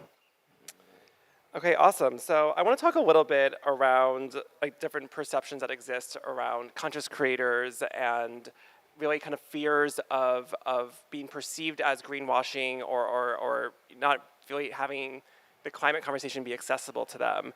A recent study released by Unilever showed that 84% of creators have at least one barrier to talking more about sustainability. And so, Sally, I wanted to ask you, how can we as a platform and we really as a movement create an environment for welcoming topics like sustainability to creators? Well, when you talk about really, really serious topics like this, first of all, you have to be dynamic. Like, if you start talking like serious and slow, people are gonna be like, yeah, next. Yes. I don't mind. Even when you have a powerful message, even when you have something to say, if you don't say it with a dynamic way, you're losing the battle. So, first of all, being dynamic. But it's also very, very important to be responsible with what you're saying. Because you can say like, oh, I'm going to talk about whatever I'm thinking about. You have to do also fact checking, sorry, and you have to be fast. Don't as you were saying, don't post for just being posting in the platform. You have to be responsible with what you're saying, and yeah, I think that that's the main key to enter into talking about sustainability, because it's to make it fun, to have imagination, but also to be responsible with what you're saying. Absolutely. It's a good one. Yeah, I wanted to ask you if you wanted to expand on it because you were also agreeing. Yeah, no, I totally agree about what he's saying. When you want to talk about something, you have to be very honest about it, not just to spill it out. You need to have an honest opinion about it. And he was talking about saying that dynamically, and which is true. Many people saying, I'm saying that message, but nobody respond, nobody get it. He's a science or he is expert in his field, but nobody get it because he's not saying that things dynamically. You need to say it properly so the message gets in their mind. Not in a serious way. It has to be in a fun way, fast way. It gets in your mind. So this is why I was proving his point and give him a thumbs up. Yeah, I love that. Yeah, you wanted to say something. If I can say something Of course. You also have to be coherent and have congruency. Because you can't say in one video, hey, don't do this, don't do that, and in the next video, when you're working with a brand, you start doing exactly the opposite. Yeah. This is like part of the business, and there are some times that we've had to say, we can't work with you because it goes against our message. I don't believe in your brand, so I can take it. It's a good money, but not the money for us. It goes against my message. So it's about clap for this, by the way. Yeah, we do. And it talks about the responsibility point that you brought about earlier. And I think with content, so sometimes you might have, a complex topic that you'd like to break down in your video. So we always say the first 5 seconds is so important and that you should really film with an objective. So why are you doing this? What's the message that you want to get across? And that's where you really capture your audience. So this is something amazing that you also addressed. And in terms of Hisham, I'm going to ask you another follow-up question. You're right next to me, so I feel like I'm going to ask you everything. So have you noticed any challenges about sustainability content or, how sustainability is incorporated, anything we have to watch out for, or maybe some good things you want to, shine light on? Well, for me, I will talk about my sector, which is the food. While creating a food content, people, when want to talk about this matter, they always think about the leftovers, this is the casual things will come in your mind, Yeah, leftovers. guilty of that. But there is another way to do this, while you have a full access of the item that you have it between your hands. For example, if I want to make a content about the chicken, I have to give you all the secrets that you can have it with the chicken. For example, how you can make the best broth from just the bones, how you can make a different kind of recipes from around the world, or how you can make an easy recipe to use that chicken. When you have all the information and the secret about the item itself, here where it's come how you save this product and use it properly, not just about the leftovers. Giving all the secrets for this item, it will help you out. Yes. Yeah. This is what I think of. Something that I also like to always talk to people about is that the more specific you can be, the wider audience you're going to find. So like the more that you can kind of go that deeper dive, right? And I think, a lot of times when we think about like things that people have a overall perception of, but you're kind of flipping it on its head and showing it from a different perspective, yes. Right? One time I did this video of how we do, how we use the watermelon. I used it as a meat. I used it as a pot. I used it as a juice and as an ice cream. I did many examples how we use the watermelon. So when you have more knowledge about the item that you have, you can, it will help you on that matter a lot. The more deep you go. And also I've seen people get curious to know more. They love this kind of ideas. Yeah, it's important to spark that intrigue, yes. right? May I say something? Please. He's an expert on food, right? And he knows the exact way of how to do a lot of things with watermelons. A lot of you are the experts on climate change. Yeah, I'm a lawyer. I'm a ex-financial lawyer. But who has the information, the right information to get to the people is you, right? I would suggest don't play by the book. Don't try to give the message that people tend to get always. You have to be creative to help to get that message. Don't say it like, blah, blah, blah. This is what we are always saying. Find new ways to talk about this topic that is very important for all of us, and it's very necessary, and there's no one else better than you to help to get the message to the people. Just have to be a little bit creative, and I think that TikTok could be the best tool for you. Yeah, well, you have to meet people where they are. Yes. Yes. Right? And I think in order to do that, you have to not only, create, but you have to spend time on the platform and understand how people are communicating with each other on TikTok. One week is enough. No. In 1 week, you're ready to start tackling it. But it takes a lot of scrolling. It takes a lot of exploring on the platform to understand, this is the language people are using. This is the pacing people are using, right? And I think the more of a user you are, the more kind of the ability that you'll have to communicate, more streamlined with them. And you even start talking a specific language in TikTok, because it do a retroalimentation. I don't know how to say that in English.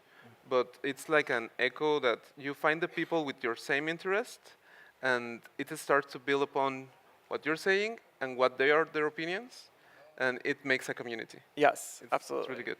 Absolutely. And I think one thing, just before we jump to the next question, which was something you brought up, Hisham, sometimes you might not be realizing that you're actually watching sustainability content. So like he said with the watermelon, I thought, I'm watching a cooking recipe that's never going to work with me because I shouldn't be allowed in the kitchen. But other than that, you wouldn't realize that, oh, wait, this is a way for me to, save food. So I love how it's incorporated. And if you realize the creators are so, diverse with everything. I also see another creator, Dr. Jana Wurislan, who talks about, self-improvement and really self-development, mental health awareness, and she's talked about sustainability as well and climate change, so it's something nice. Yeah, absolutely. Okay, next question for Bia.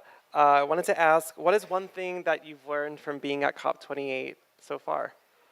So I understood how essential this event is. Essential not only for the leaders and of the nations, but to every single person.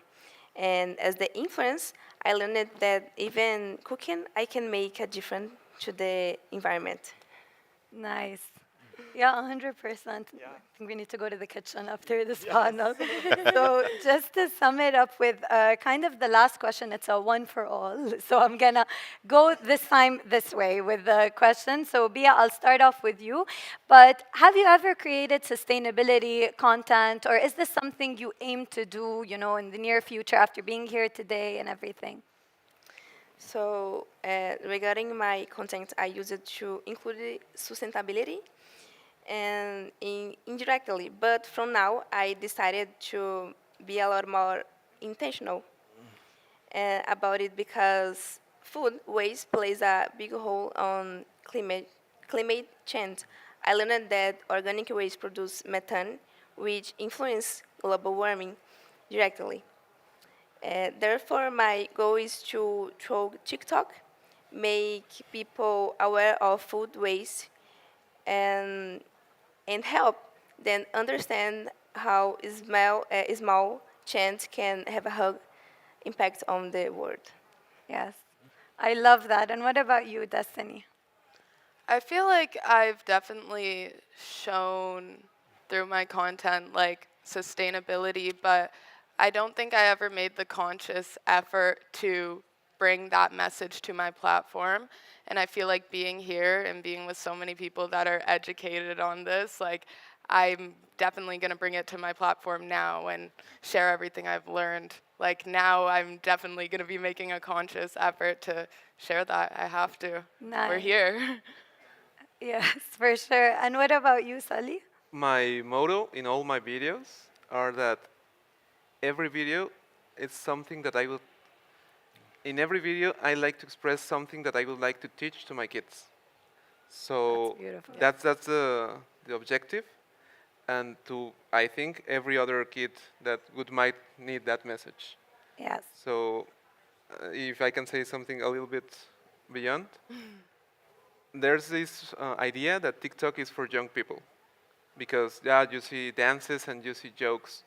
Yes, but I think that TikTok is for everyone who has a message to give. And that I think there's not an age to say, oh no, you're very old to talk about anything. I think that we all have the age to not only change our lives, but to change someone else's life.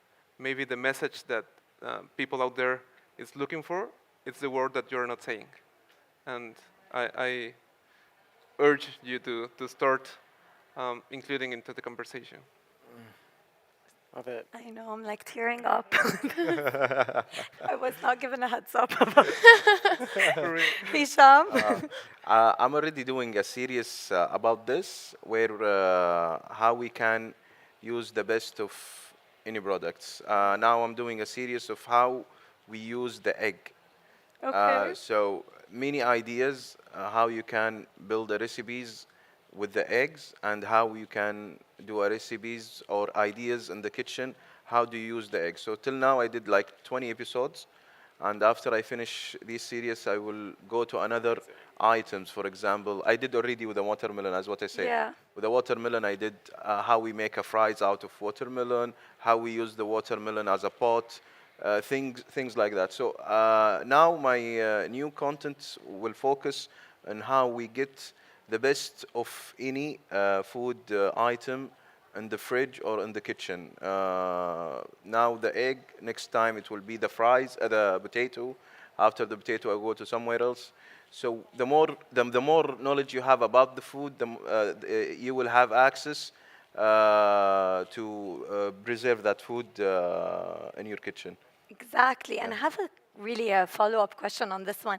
How do you come up with the ideas? Like, for example, the different methods of cooking an egg. I'm so curious. Well, I get inspired by, usually I log into TikTok. I use the search engine. It's beautiful engine. Ah, nice. One of the best. I always say that I'm a very old content creator. I'm one of the oldest in my field.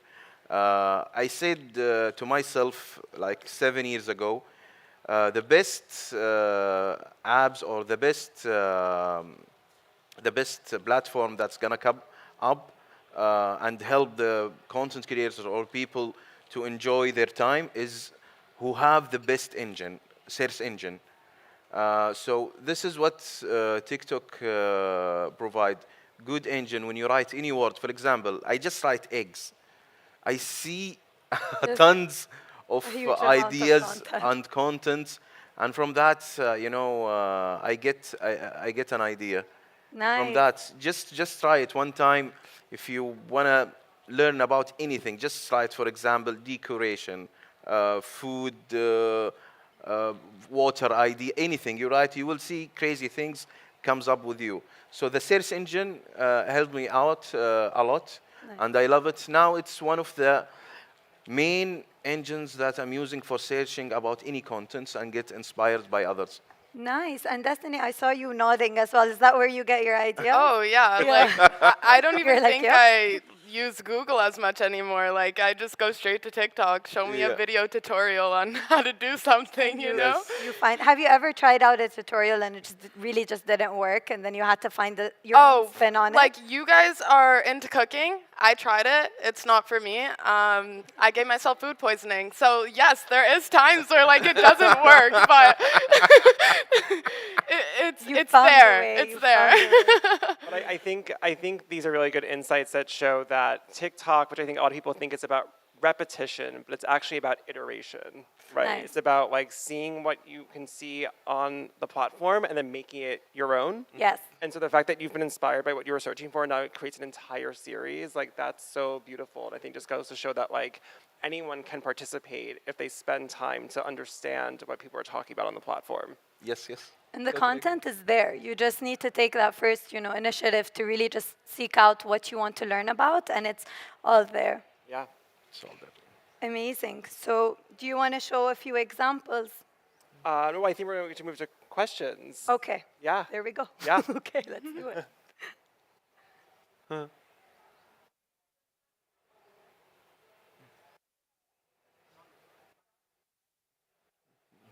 So I don't know if you guys got the chance to log into Slido. it Slido, was? yeah. I think, yeah, there you go. You have Any the QR questions? code and you can ask us anything you want. In Mexico, we say like, pregúntame, pregúntame. So ask us with confidence. We're ready to answer you. We've just started our TikTok account. As an NGO, what are your top tips to grow our following? I think maybe I can take this one. I'd love to also hear your thoughts. For sure. So I think the first thing you need to understand is that like, however much success or audience you've built on other platforms, you should approach TikTok a new world. And you should assume that no one has even heard of your organization before. So really take a moment to think about less so what are the programs or initiatives that you are running, and more what is the problem that you're trying to solve. Every nonprofit exists because at some point in time, a group of individuals came together and said, there's an issue happening here that isn't being solved on its own. How can we creatively problem solve this issue together? And so really taking that step back to explain to the community about what that issue is, and then how they can get involved to help rectify that issue. Really thinking about coming at it from an educational lens, and really thinking about that value proposition of less so of what can you get out of the platform, and more so of what can you contribute to the platform. How can you build audiences that expect to be enriched, to be educated through seeing your content? Yes, that was perfectly said. And to add a little bit to it, I think what I also really love, so you said something very important, which is filming with a purpose. What do you want to contribute? But also don't be afraid to really just go ahead and experiment, because what's beautiful about TikTok is the discoverability aspect. So followers and video views, they're not really related. You could have, 1,000 followers and your video views could reach 2 million, 3 million. It really just depends on, how is the audience reacting to it, how is it engaging. And like Destiny mentioned also, not to fixate really on just the numbers, but what you're passionate about, and the numbers will always follow, because you will find that niche that's like, wow, okay, they're finally talking about this, and they'll ask you questions, and there are so many ways you could really get your point across. So Yeah, this is just also.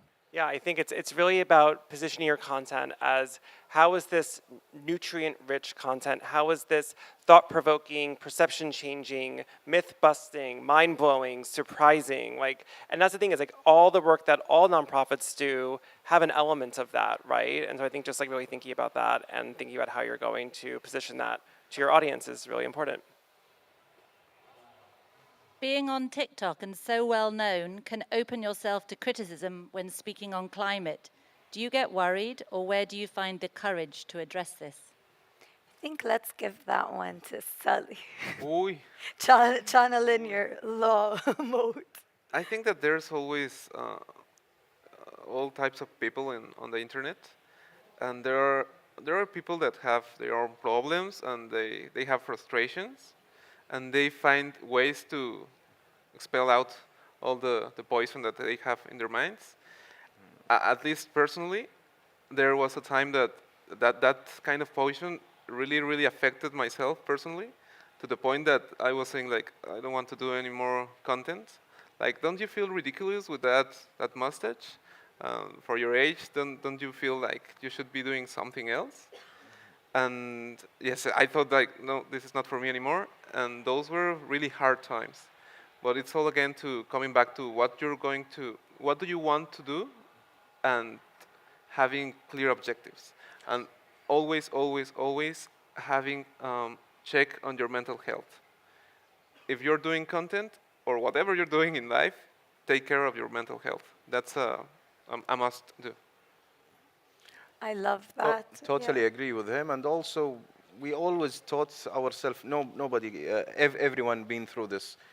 We always teach ourselves that anyone who's going to attack you is because he's jealous of you.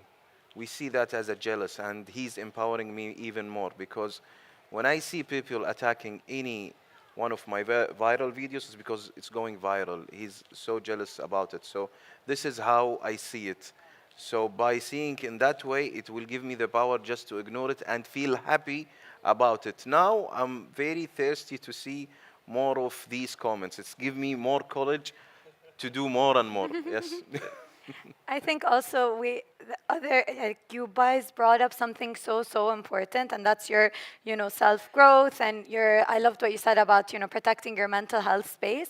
And I think on TikTok as well, you have beautiful features that you could also use. You could filter, comments. There are so many ways as well for you to protect that safe space that you want to create. There's also a tool like Sidecar for your children. Yeah. Obviously, if you're under 13, you shouldn't be on TikTok. Nice. I see Family some care. kids here. Please don't open TikTok until you're 13, boy. But once they are 13, they can have a safe experience on TikTok.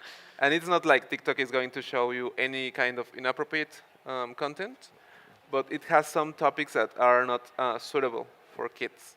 And these kind of tools help me to be more sure that my kid, he's 15 years old, is going to see content that it's good for his age.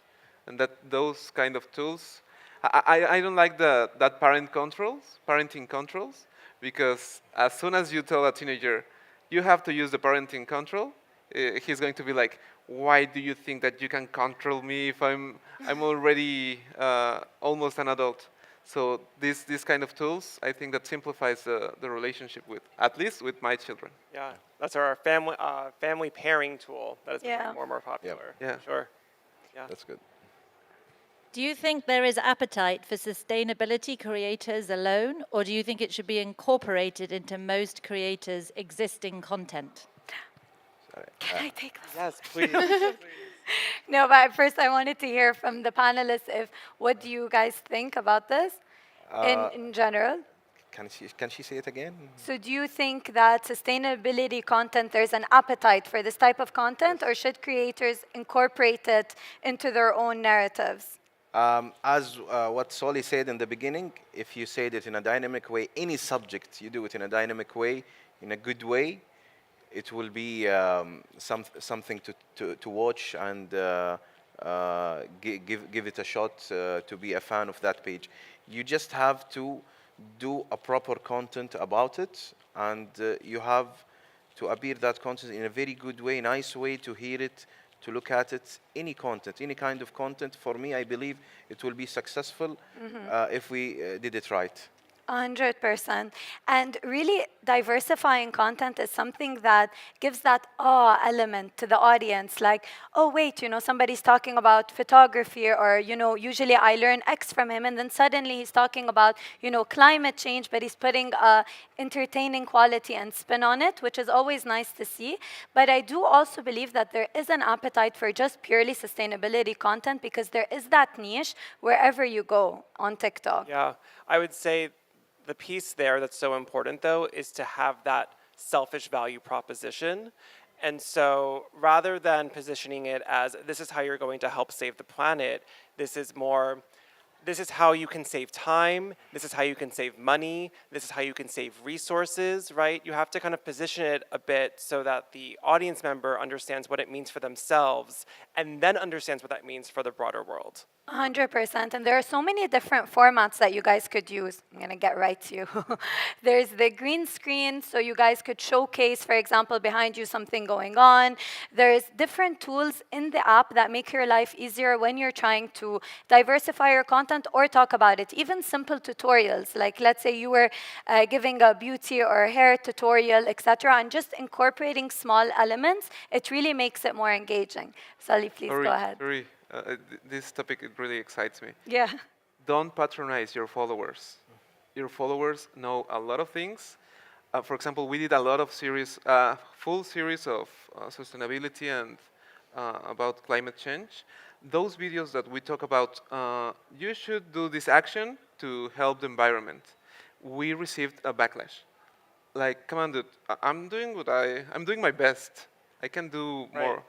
But when you talk about the most specific things that you would say that this is gonna flop, about like, for example, corporate accountability, like Coca-Cola is telling me here, recycle this bottle. And then why now it's my responsibility? What is doing Coca-Cola for recycling all this trash? Why to give the responsibility to the final user? And that video blew like, yeah, like what is the corporations doing and in this all this matter? The most specific topics that you could imagine in what you are specialized, it has a place on TikTok. It is. Yes, I saw, and also another subject. Do you like math? Oh no. Okay, same, My same, I husband's don't. right there and he's like, no. Yeah, yeah. Does not Me, like me, math. me also. I don't like math. I saw this lady who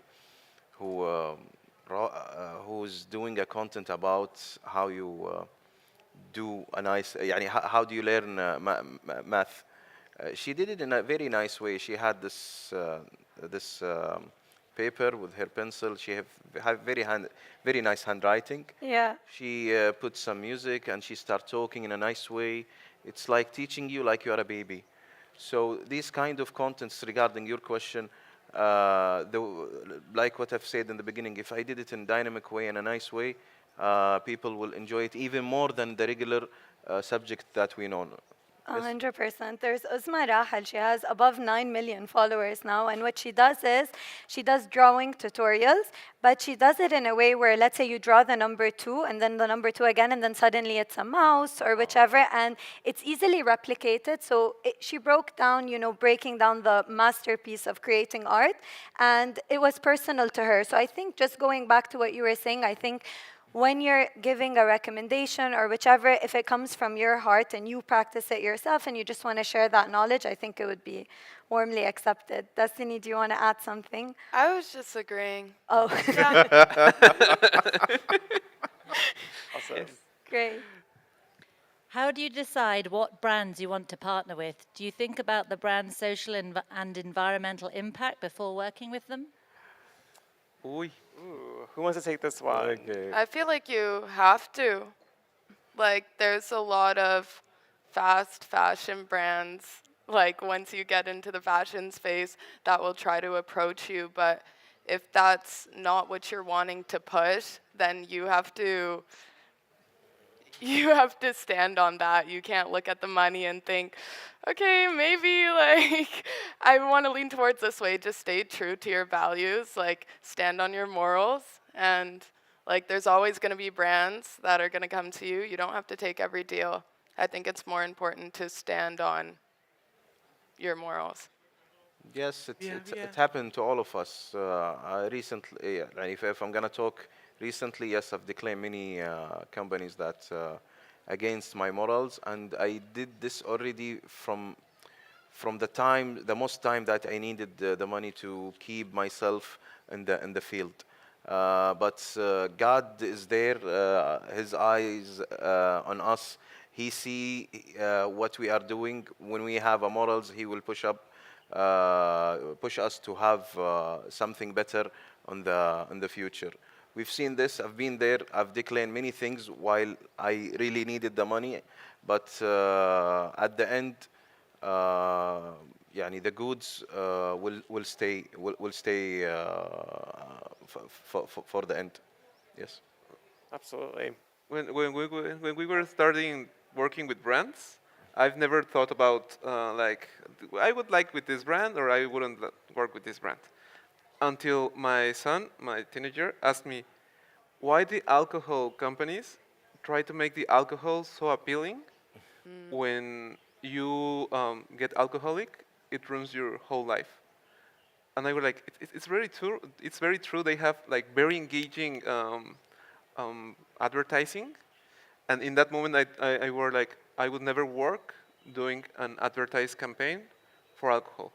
I don't drink, and I wouldn't motivate to a youngster to drink. And there were like, if my ethics don't go with it, even if they, alcohol companies pay good money, very good money. But I were like, I wouldn't work with that, never. because I wouldn't tell my son, drink this. I wouldn't tell other youngsters to do that. Yeah, That's no, good. I think it's seeing the forest for the trees and not taking an immediate win when I think or win, right? But then if you actually take the time to really build out like who are the brands you do want to work with, right? It's going to just help increase that connection and trustworthiness that you are building with your audience. Yes, we were talking about that from all this panel. Absolutely. We got last question here. How has being at COP28 inspired you, and have you met any climate heroes here, and who are they? I feel like that's a hard one. Like, I'm not gonna answer for everyone else, but for myself, just because like today is our first day here. We're obviously so excited for the rest of the days because we get to like relax and really just like take everything in and learn. But I feel like we are all preparing for this panel. This was our main focus today, and we didn't get the chance to really like go around and really have that experience yet, but I feel like if you asked us at the end, like we would have a lot to give to you. But you'll see it like on our content, like we're definitely going to be pushing this now. Exactly. I think it's a good plug to follow all of them, and you'll get the answer to that question. But I totally agree with her. But at the last part, yes, I guess we have more courage to do more sensibility content after we get back to our home. Yeah, and I, for one, am so inspired because, I showed up here today and I just realized what a huge community it is and how many people are here and everybody shares this interest and wants to help and wants to have these conversations. So it's really beautiful to see, like, no matter where you come from, everyone is here and there's so many different and fun activities to do here. I saw you guys and I was low-key a bit jealous. I want to go back there, but they made their own, like, plant and they took the soil home, and I think it's such a beautiful initiative, and it's I think a 15-minute activity, but you really take a lot from it, of just how simple it could be. So we're gonna go there after the panel. Okay, amazing. Well, thank you so much for having us. Thank you to our amazing creators for coming all the way here. Yeah, thanks everyone, and a huge thank you to you all. You guys have been amazing. All right, and now we walk off. Bye. Yalla.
Ladies and gentlemen, we've got a fantastic storyteller who is about to come onto our stage.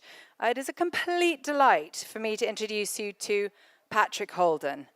who will tell us the tale, over 50 years, of his life on an organic farm in West Wales and how he's developed a farming system that is delivering on climate, nature, and for health.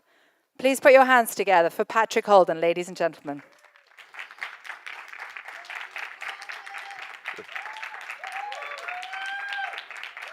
Hi, everyone. Yes, I am Patrick Holden. I'm a Londoner who got back to the land as part of the kind of hippie back to the land movement in the 1970s. And we've just celebrated 50 years on our farm. Oh yes, that's a picture of me. That was actually taken in July 1973 with my firstborn daughter, Barley Rose Holden. And as you can see, there were 6 of us then, and it was an amazing time. And we've had about 5 different chapters on the farm. But what is amazing is that we're still farming there. We bought a herd of cows in 1973 and started milking them, and I'll tell you the farm story in a moment. But 50 years have gone by, we're still there, and it's an amazing thing to have been on a piece of land over that long and witness the impact of what you've done on the landscape, on the climate impacts, on the biodiversity outcomes, on the social outcomes, and actually the spirit of the place, the atmosphere of the place, because that's what really matters, that if we're going to live in harmony with nature, we need to feel good about the result of what we've done. So just to say before I go into that, how many people are there at COP? I don't know, 100,000? A lot. And I had this moment yesterday where I was standing just somewhere between the green zone and the blue zone, and I've been here for 3 days and participated in numerous meetings, quite a few of which are kind of top-down, because it's kind of a bit of a top-down place, isn't it? Lots of leaders here and heads of businesses and people who are in positions of top-down influence. And yet, that isn't the atmosphere of COP, I think. The atmosphere of COP is that there are 100,000 people here, and there's a sense of our common humanity.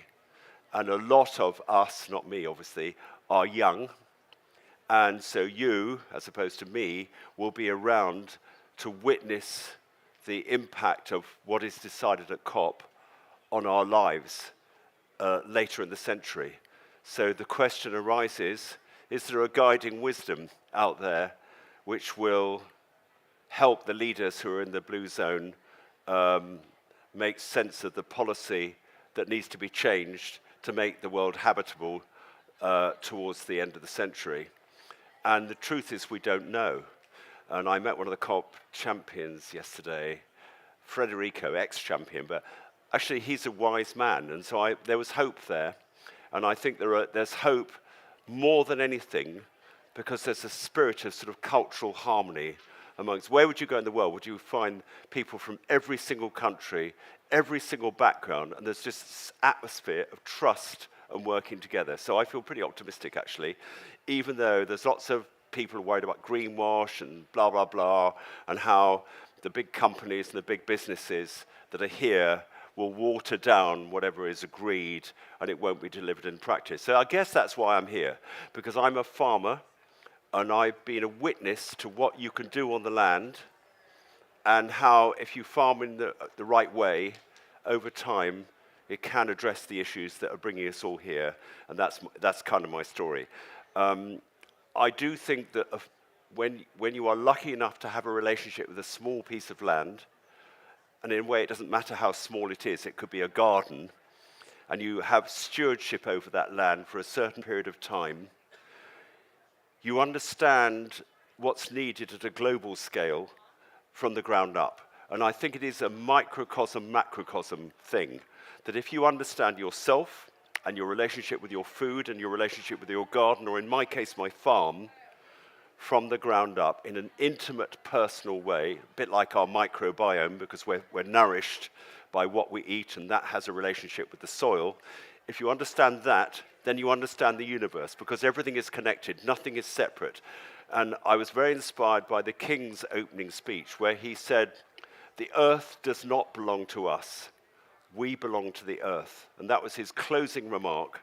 And he also speaks about the need to live in harmony with nature and to understand that we are part of the balance sheet of nature, which we've extracted over the last century or so, and now we need to restore the natural and the human capital that has been so depleted during my farming lifetime, and put it back in the ground, restore the biodiversity, and deliver positive social outcomes, all of which can be done while at the same time producing food. And I think one of the things that's happened, certainly while I've been farming, is that nature and food have been separated. They've been separated in our imaginations, they've been separated in policy, and they've been separated in practice, because the period of extractive chemical agriculture has massively depleted the biodiversity which used to coexist with food production, which I can remember because I'm 73 years old. I was born in 1950. So in the 50s, when my dad was training to be a doctor, I had the luck to be on a farm in Hertfordshire and witness this abundance of nature, which even at that time was coexisting with food production, in the sense when it's all gradually disappeared. And if you were born after the, I don't know, mid-70s or 80s, you probably wouldn't have witnessed that, because the chemicals that have been applied to the land and the nitrogen fertilizer and everything else, so you can't blame the farmers for doing it, because they were encouraged to do that after the war and everything. It's meant that nature can no longer coexist with farming, and it's all but disappeared. And so now we've got a policy of preserving what's left, but I think we can be much more bold than that. I think we can completely transform our farming systems to the point where we can restore the nature which wants to coexist with our food production, but has been suppressed by chemicals, really, mainly in our activities. And we can bring the whole of the planetary farm landscape, which is, think about it, most of the habitable landscape of planet Earth, back to vital health. So really, that's my story. My farming story is that this farm, which you're seeing the pictures of, I'll just comment on one or two of them. That's our plan is to farm in harmony with nature, obey the principle of the circular economy, minimize our use of non-renewable inputs. So we're trying to, our question to ourselves is, how much food can we produce off this 300-acre hill, whilst at the same time not depleting resources? So we don't want to be a platform for imported animal feed or bedding or fertilizer or even energy, although we're still very dependent on unrenewable energy. We'd like to be circular. We want to recycle everything. We want to really live off the hill. And then our question to ourselves is, how much food can we produce in that system? And I can tell you. So we've got 90 cows. They're a native breed, and they produce about, rule of thumb, 1/2 ton of cheese per cow. And so we're producing at the moment around 30 to 35 tons of cheese a year from this 300 acres, which I can't remember how many it is exactly, but let's say 3,000 people at least could have an annual cheese consumption off our farm. And then also the dairy cows, sorry to say this for people who are ethically opposed to animals, but at the end of their lives, they do provide meat. And so I think the meat from our retired dairy cows could feed another 500 people. And what is really interesting about this system is that we think, but we're not absolutely certain, that we are carbon negative. So we're a livestock farm, and many of you will think that because all the rhetoric of the COPs has been, we're going to move to a plant-based diet, get rid of livestock. That's not right. We need to differentiate between the animals which are part of the problem, which is all the intensive livestock which are fed on intensive grain, which has all come in my farming lifetime, and the cows and the other animals which can not only coexist with a proper farming system, but actually essential. So if you think of this farm, our farm, we've got 300 acres, 150 acres is permanent grass, because we live in West Wales where there's a lot of rain, and we've got steep land and boggy land and difficult land where we shouldn't plough it, we shouldn't grow crops on it, and that's permanent pasture. So on that land, we have a rotational grazing system called holistic grazing. There's lots of people who are practitioners of this mob grazing idea, which we're now practicing. And if we do that correctly, we can sequester carbon at an amazing rate. Somebody told me literally today that they're experiencing in Australia 5 tons of CO2 sequestered back into permanent pasture in Australia each year. And the science is still, the people who are in the blue zone negotiating, they didn't even know this stuff yet, but they will. And I think, it's happening. People are starting to learn this. So a cow can produce 1/2 ton of cheese a year and be part of a fertility restoring system, which is essential if you're going to build up the fertility to grow crops without nitrogen fertilizer and nourish a lot of us if we are happy to eat animal products. So the rotation on our farm is 7 years long, 5 years of grass to build fertility, and then we grow oats and peas. And we used to grow carrots, as you saw in that picture. I was a carrot grower, actually, for around 26 years. And then because of the centralization of our food systems, where more and more of the food is distributed and packed and processed in a single packing shed or processing operation or abattoir, which is a horrendous thing. The abattoirs are all centralized these days. They moved all the carrot packing stations to the east of England, and we were supplying all the supermarkets, but because all the local packing stations closed down, we couldn't grow carrots anymore. So that's really interesting that we used to be a proper mixed farm, growing carrots and wheat for flour, and of course we had cows. And then we couldn't do that anymore because of the industrialization, the centralization of food processing systems. But I believe that in the agricultural transition, which I'm here to encourage and promote, we will get that back. And I'm confident that we will, because the reason why I'm so confident is, first of all, because I've observed through first-hand experience over 5 decades that the system works. And secondly, that I never thought this would happen, and it's because of the Sustainable Markets Initiative, which was launched by the now King, then Prince of Wales, in 2020 at Davos. He said, we're never going to get the change that we need in the time available unless we mobilize all the big companies of the world in every sector. And I'm fortunate enough to have been involved with the Sustainable Markets Initiative Agribusiness Task Force, which is CEOs of some of the world's biggest food companies, and also a thing called the Global Farm Metric, which is measuring land use sustainability impacts. And I'm quite disruptive. I've had a bit of therapy. I'm less disruptive than I used to, but I'm definitely not a seller-outer or a compromiser. And so it's been my privilege to make the acquaintance of all these CEOs. And they're worried. They've got kids. They've got businesses, and they think their customers don't like the food they're producing anymore. They know they've got to change, but they don't know how. So we are here, my organization is here, to try to help them go on a transition journey and hold them to account in a friendly way by making the measurement of the food systems that needs to replace the ones we've got at the moment entirely transparent, and to give you the information so as an eater of food, you can make choices based on the true sustainability of the products. What a wonderful thing that would be if all the farming systems of the world were to be able to transition to systems of food production working in harmony with nature. And if I hadn't been farming all this time, I wouldn't be able to say that and feel underneath my words. But I can say this, that the productivity of our farm is increasing, that the biodiversity which coexists with the food production is amazing and growing. The insect life, the butterflies, the small mammals, the birds, the plants which are in the understory of the grass, these are all going up. And our social impacts are positive too. So we employ more people. We employ 5 people on our cheese dairy. And there's just an atmosphere of health and prosperity about the farm. And quite recently, we've decided that the future of regenerative farms is to act as educational stages. Because if you ask the question, how are we going to transfer all this knowledge and understanding, not just to farmers, but also to people who eat, which is everyone, especially people in school, we need to bring them all onto farms and show, not tell, the children when they're young and they're impressionable, like I was when I was in London, and I went to a dairy farm with my mum when I was 5, went to the cowshed and thought, I'd like to do that. That's it. You know, that's what I think we need to do. Are we out of time? 2 minutes. So I'll end on a note of optimism. I mean, I haven't talked you through all these pictures, but you can see that just from the pictures, the farm is vital. It's producing healthy, nutrient-dense food in a way which can carry on being practiced for generations to come. It's building, it's replenishing the carbon in the soil. It's increasing the biodiversity, and it's having fantastic social outcomes. So can we do this? Yes, we can.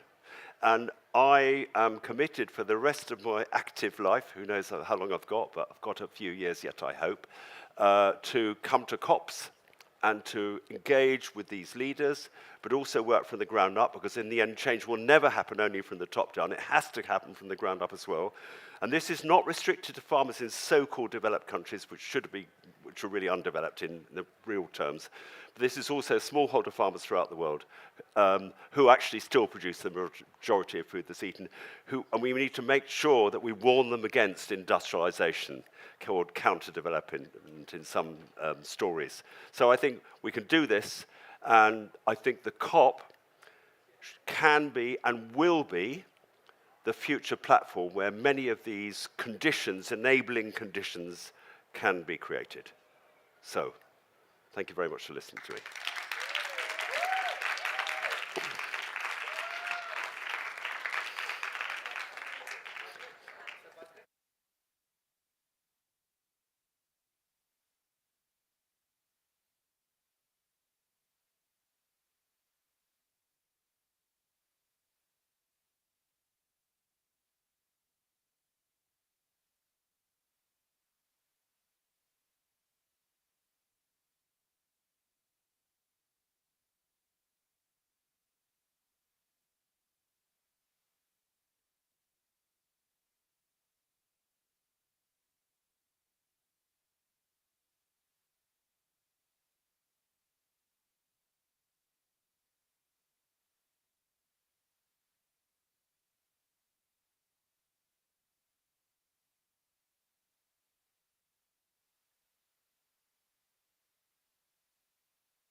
All ready, you guys? All ready to go? Yeah? When I first... Hello? Yes, this is brilliant.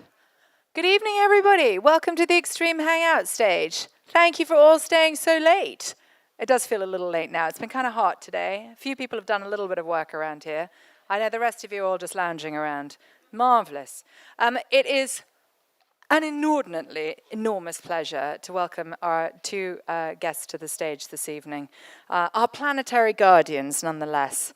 We have with us two incredible leaders in civil society and science for our planet. Delighted to welcome Jean, the founder and CEO of Virgin Unite, in conversation with none other than Johan Rockström, a world-leading scholar on water resources and developer of the revolutionary planetary boundaries frameworks. Please put your hands together and welcome them to our stage.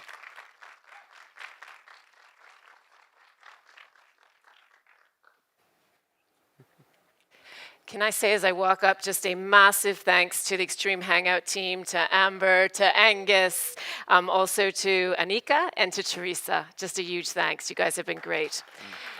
And can I also say a massive thanks to, where's Jess? Somewhere back there. Wave your hands, Jess, wherever you are. From the Planetary Guardians team. She's been amazing in helping pull this all together. So it is my greatest honor to be sitting up here with Johan. I actually stalked him like 12 years ago when I first heard about the planetary boundary science. I actually found that Sylvia Earle actually emailed it to me and said, I think it was almost 12 years ago, and said, we have to look at this right now. This is amazing. And so I remember going to see Johan. And Johan is not only an extraordinary scientist, he's an extraordinary human being who has dedicated his whole life to this work. So we are so honored to be partnering with him to help bring in the planetary guardians into the world. And this is a collective that is really focused on how do we lift the incredible planetary boundaries science that Johan will talk about in a minute. And how do we make it a measurement framework and an operating framework for the whole world. So it's an honor to be sitting on the stage with him today. And I'm going to interview him and have him talk a little bit about, first, what we thought we'd do is open a little bit about the planetary boundary science for those of you in the audience who may not. And firstly, can I just say thank you to all of you who are in the audience who stayed tonight this late for us. So a huge thank you for being here. And I should also say before we start, we want this to be a conversation, you guys. So I'm going to ask Johan some questions in the beginning, but then I'm really going to open up to all of you guys as well to ask questions. So we'll make sure that we make time for that. So Johan, I thought just to kick off, if you could maybe for 10 minutes or so, just give some background on the science and the amazing work that you've done. Yeah, thanks, and thanks, Jean, and wonderful to be here. And it's such a good occasion, given at least that there's so much at stake around here at COP28. I hope we can link the planetary boundary science to the COP28 outcome as well. Well, you know, the story of the planetary boundary science, which I find really important to be aware of, is that it came about as essentially the inevitable outcome of 30 years of extraordinary advancements in Earth system science. So you could argue that if it hadn't been the planetary boundary framework that landed in 2009, some other scientist or some other group would have basically very, very close after that have come to the same conclusion, because we were at this evidence level where it was the natural next step in scientific advancements. That's how science advances. You know, it goes in piece of evidence, adding to one adding to the next, and suddenly you come to breakthrough points. And the three extraordinary advancements are the following. Number one is, you know, the 30, 40 years of observations on planet Earth showing the hockey stick pressures of exponential rise of everything from the classic carbon dioxide curve, but you can take any parameter of the Earth system that matters for the stability of the planet and for human well-being. They look the same. Up until 1950s, we have incremental change, and then bang, off we go in the great acceleration, and we have today so much evidence that we've entered a whole new geological epoch, the Anthropocene. So in 2006, the first publication of the Great Acceleration comes out in a report from the International Geosphere Biosphere Program, one of the big global environmental change programs at the time. The conclusion of the Anthropocene is actually proposed in 2002 by Nobel laureate Paul Crutzen, one of the three that saw for the first time the depletion of the stratospheric ozone layer, an area that you're so passionate about, Gene. So these were one set of evidence. We're now a geological force of change. We are, as humanity, starting to hit the biophysical, hardwired ceiling of the processes that regulates the whole planet. We're putting the planet at risk.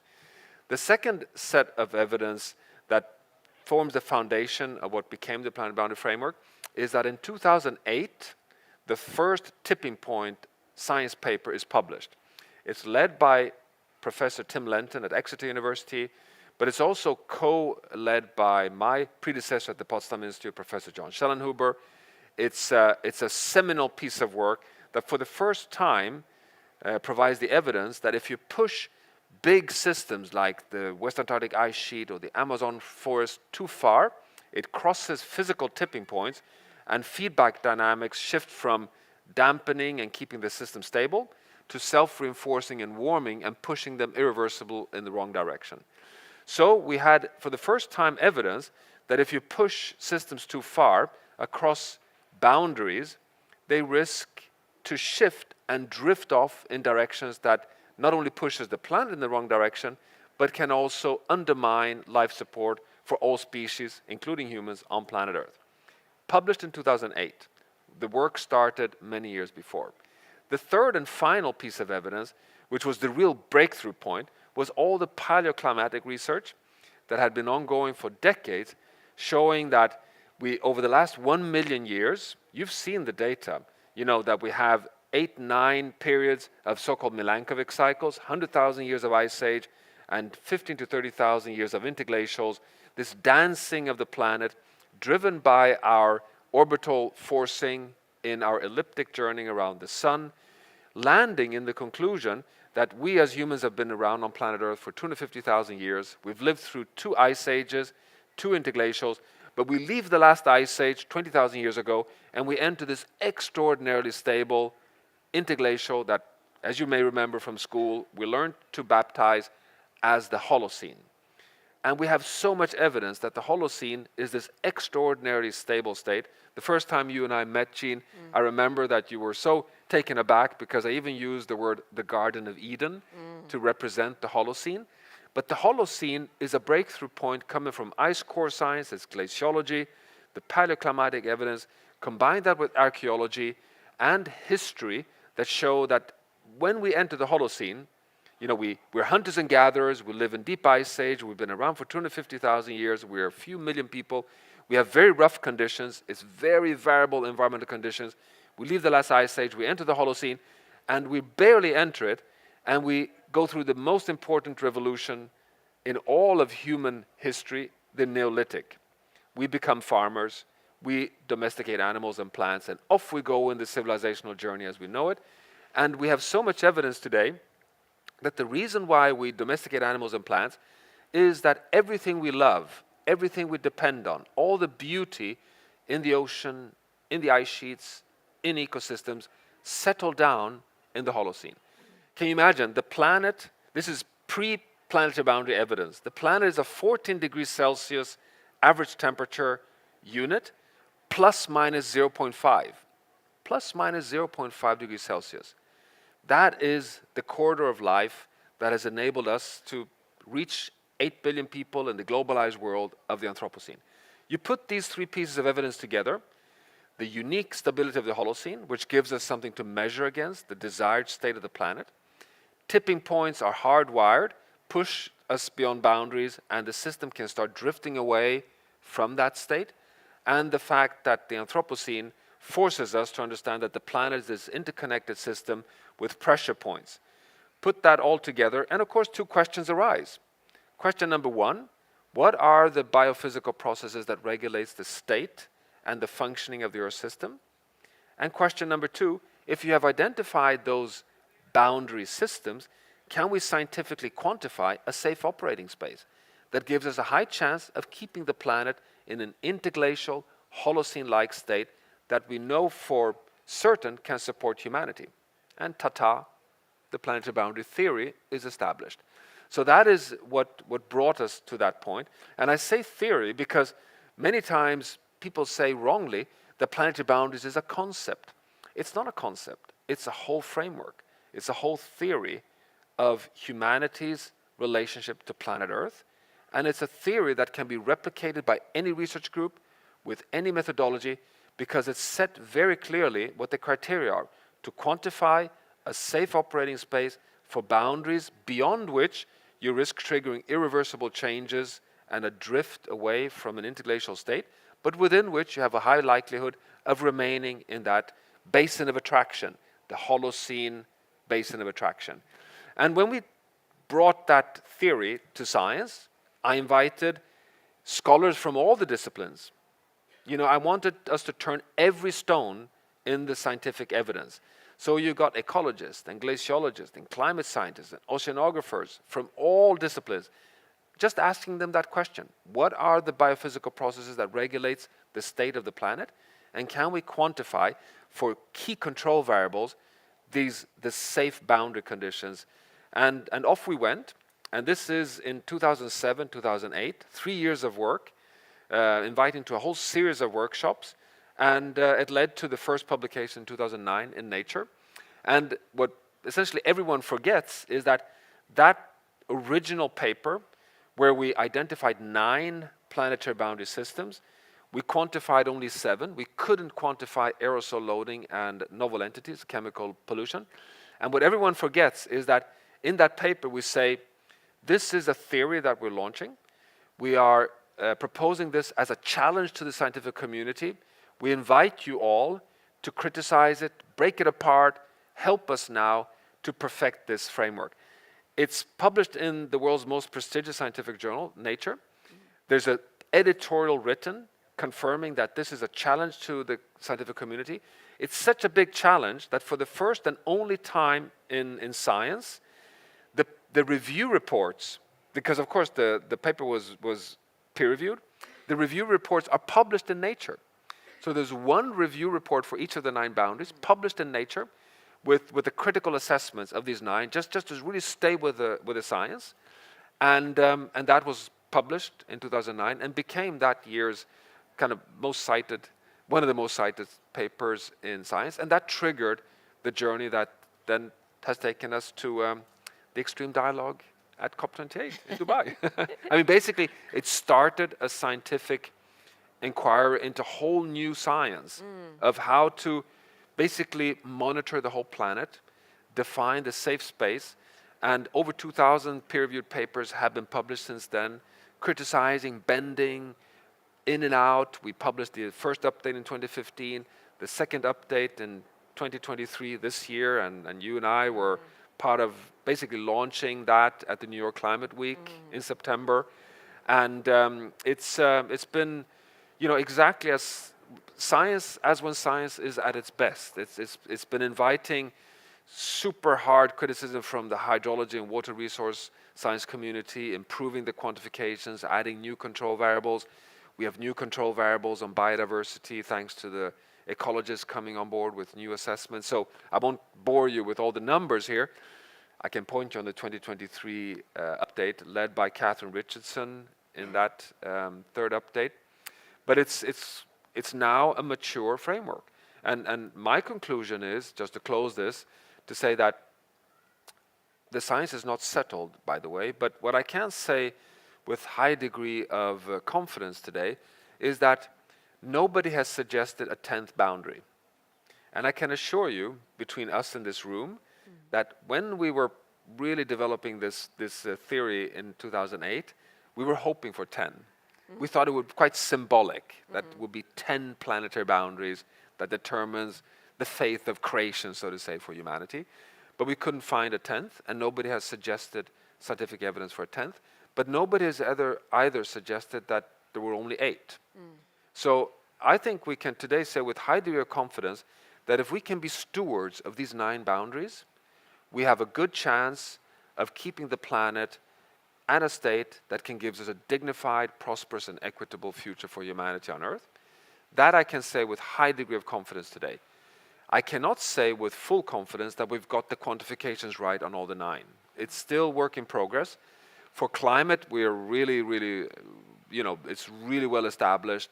Stay well below 1.5 degrees Celsius, that's the boundary. On biodiversity, we've come a long way. On fresh water and land as well.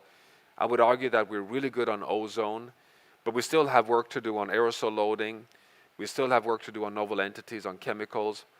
On oceans, we still have work to do to get biology in the ocean on board fully. Sylvia Earle is continuously criticizing that. The boundary on oceans is actually set as ocean acidification.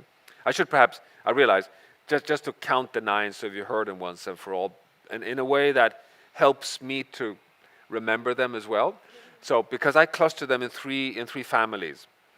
The first are the 3 big systems that have evidence of tipping points at the planetary scale. The climate system, the climate planetary boundary, the ocean boundary, stable oceans, and the stratospheric ozone layer, the protective ozone layer that keeps us away from dangerous UV radiation. Those are the 3 big ones. Then you have the biosphere boundaries, the boundaries that actually do not have scientific evidence of planetary scale tipping points. There are tipping points at the lower biome scale, but they regulate under the hood of the Earth system the stability of the big 3. And these are biodiversity, land systems, so the configuration of big ecosystems like Amazon rainforest, permafrost, wetlands, peatlands. The third one is, of course, the bloodstream of the Earth system, the hydrological cycle, the cycle of fresh water. And the fourth one is the sister cycles to carbon on nutrients, so what we call biogeochemical flows, nitrogen and phosphorus flows. These are what we call the biosphere boundaries. These are the ones that are in living nature, okay? And they don't have planetary scale tipping point evidence, but they determine the outcome on the climate system, for example, because they have the carbon stocks and sinks that determines the stability of the climate system. And then finally you have what I a bit sloppily, but it's good to remember, I call them the aliens. The 2 remaining boundaries, and they are alien because they don't exist naturally in the Earth system. We have created them. And one is all the chemical compounds, the PFAS, the endocrine disruptors, the nuclear waste, the microplastics. And the second one is aerosol loading, all the air pollutants that dims the lower atmosphere, changing monsoon systems over South Asia, for example. Air pollutants for simplicity. So you have 2 aliens, chemical pollution and aerosol loading, 4 nature set ones, biogeochemical flows, freshwater cycling, land system configuration and biodiversity, and then you have the 3 big ones, the ocean, the stratosphere, and the climate system. Those are the 9. Just I can tell you, when we published this the first time, we did not know at all how many there would be. They could have landed as 50. They could have been 3. But however we twist and turn this, we cannot find more evidence for more nor for less than these 9. And I think that is, personally, I find that really reassuring. And I think, I think one of the things we absolutely love about this framework that you've created is that it does give you a whole planet view. And what's really interesting is humanity right now, we've kind of put climate over here and we forgot about the rest of the planet. Yeah. And so I'd love to hear from you, Johan. How can understanding the planetary boundaries help us reach our climate goals? And if we don't do that, what are the risks associated with tipping points between boundaries as well? Yeah, so I mentioned tipping point science in the beginning. So we use tipping point science to guide us in quantifying the safe boundaries. So to put it simple, we set the boundaries to avoid crossing tipping points. And the tipping point science is therefore there to help us in these quantifications.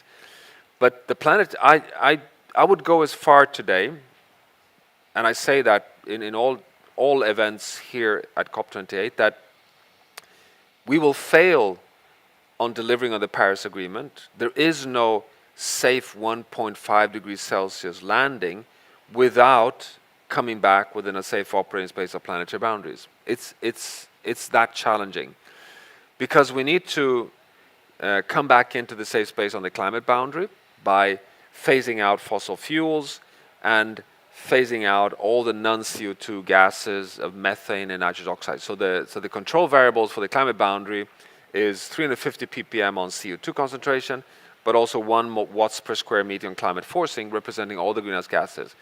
But then we also know that even if we are successful in phasing out fossil fuels, even if we are at a net zero world economy by 2050, we will still crash through the climate boundary unless we come back in on the biodiversity boundary, the land boundary, and the nitrogen boundary, and the phosphorus boundary. So we've published planetary boundary science research showing that even if we are successful in phasing out fossil fuels, we will exceed 1.5 just because we are outside a safe space on the biosphere boundaries. And we know also that, that the aerosol boundary is a really tricky one because air pollutants tend on net to cool the planet. So this is a paradox. It's what Jim Hansen, co-author of the first planetary boundary paper, one of the world's leading climate scientists, as you know, the scientist who gave the first testimony in the US Congress in 1989 on climate. He calls this the Faustian bargain because the transgressing the aerosol boundary cools the planet within the order of 0.5 degrees Celsius, so roughly 1 watt per square meter. This is causing premature death of up to 8 million people per year and the smog in cities, but it's cooling the planet. So we have one major challenge, transgressing the climate boundary, causing major climate crisis, but the crisis is even worse because transgressing the aerosol boundary is actually cooling the planet and hiding a significant part of the climate death that we've caused. If you would clean up all the cities in the world and come back into the safe space on the aerosol boundary, you would actually immediately bump up warming with roughly 0.5 degree Celsius. So these are two boundaries that interact. So we need to recognize that all the nature boundaries and the chemicals and air pollution boundaries interact to determine the outcome for climate. So we are here in Dubai, and we're talking about a climate policy challenge, but in fact, it's a global sustainability challenge. It's a return back to a safe operating space to have a chance on delivering 1.5. And just to put that finally in a perhaps an even sharper way, which is that you may be aware that in the IPCC latest assessment, in the Intergovernmental Panel on Climate Change, there are two sets of scenarios that can take us to 1.5. One of them are those that take us directly to 1.5. And we conclude today, we've just had a press conference on this, that the pathway direct to 1.5 is closed, unfortunately. We're not making progress. There's so much warming in the pipeline that we cannot any longer move directly to 1.5. So our only chance to hold on to 1.5, which is a really serious climate planetary boundary, so I'm in full support to keep it alive, is through a period of overshoot. So this means that the best we can do today is to unfortunately accept crashing through the climate boundary 2030, 2035, and have a period of overshoot before we can come back to 1.5 by the end of this century. That is, really bad news, because it will mean 30, 40 years at best of 1.7, 1.8, transgression of the planetary boundary, even more extreme events, more droughts, more floods, more heat waves, potentially crossing tipping points. We do not know fully, we can come back to that. But then come back to 1.5. Now, science shows that this is possible, but why would we come back? What is it that makes us able to land back at 1.5 by the end of the century? Well, I can tell you the only reason we can come back is if we can keep the biosphere boundaries in the safe space. Mm-hmm. So that is quite dramatic. It means that the only way to keep 1.5 alive is that we do two things simultaneously. One is phase out fossil fuels, and two is to take care of nature by coming back in the safe space of the biodiversity boundary, the land boundary, the freshwater boundary, and the nutrient boundaries. So this is the message in Dubai. It's a planetary boundary guided transition back to a safe climate future. So planetary boundary science is about the planet. Mm. It's an integrated Earth system framework, sure, but it really is, I would argue, what should be guiding what we are focusing in on here over the next week as well. Mm. It's totally connected. And what would you say, Johan, because this is, I mean, we have 84 months left until 2030 right now. So we have a short window to do this. What would you say to everyone here of what kind of messages we should be giving to people in the blue zone that are doing the negotiating right now? What are the things that we have to leave Dubai with? Yes, I would, and we, and I say we in the climate science community, I think are quite clear in our messaging to COP28, which is that, so, I mean, I just finished by saying that this is a big agenda. It's a global sustainability transition, but we need to be helping the blue zone. We need to help our dear climate negotiators, and therefore, I argue quite strongly that this has to be the mitigation COP. This has to be the COP when we get serious on fossil fuel phase out. We have to, recognize that we need to deliver on the energy transition, but also on getting back within the safe operating space on all the planetary boundaries. But we're not making progress on any of these. So therefore, this is probably our last chance to get serious on the fossil fuel phase out. So if we do not, on all challenges we have, that I would argue is the number one. And to help the negotiations of the next few days, I think it is helpful to say, look here, you have this series of carbon budgets you have to deal with simultaneously. Carbon budget number one is to phase out fossil fuels. Carbon budget number two is to have a food system transition from emitting carbon to sequestering carbon, because what the agricultural system is doing is destroying ecosystems, emitting more carbon, so it's affecting the land boundary, it's affecting the biodiversity boundary, but it's also adding nitrous oxide and methane, so in the nutrient boundary. So therefore, you have a second carbon budget that also needs to be acted upon in parallel. And then you have the third one, which we just talked about, the intact nature one, the ocean one, the fourth one, and scaling of carbon dioxide removal technologies as a fifth one. So all of these have to be acted upon simultaneously. And you cannot, as been a tendency already here at COP, to start saying, well, we can actually not go as fast as science says on carbon dioxide emission cuts, meaning fossil fuel phase out, so we will accept that we need to compensate that with carbon dioxide removal technologies instead. Well, that doesn't work, because the climate models that can keep us at 1.5 actually have already factored in that we will be successful on all of these carbon budgets. So the climate models have actually already assumed that we will not be in the red on the climate, on the nature boundaries, and the models already assume that we will be able to start scaling carbon dioxide removal technologies. So I think what has to happen here is quite simply focusing in on fossil fuel phase out, and that the timeline for that is scientifically well set, cutting emissions by half every decade, so 50% cuts by 2030, 6% cuts every year, bending the global curve of emissions no later than 2025, in 2 years' time. That, I think, is the number one step. But we can use the planetary boundary evidence to make the case even stronger. To say that, dear friends, you have so many challenges here that needs to be acted upon simultaneously. So let's get on with the easy one, the phase out of fossil fuels. And the science is really clear that we have to do that first one, phasing out fossil fuels, or else we won't make it. Exactly. Yep. Yeah. It's a necessary but not sufficient prerequisite, but it's kind of the number one. That's why I had a really good exchange with Sultan Al Jaber yesterday, congratulating him for the decision to now put money into the loss and damage fund. Yeah. And I actually was quite direct with him to say that, because this means that you can now put aside that whole agenda. It's a really important one. It almost filled the whole negotiations in Sharm el-Sheikh last year. We could spend 2 weeks to talk about loss and damage. But fantastic that you've now settled that one so you can focus on the mitigation agenda. And he said, yes, that's our plan. He totally agreed on that. And that to me was very reassuring. Yeah.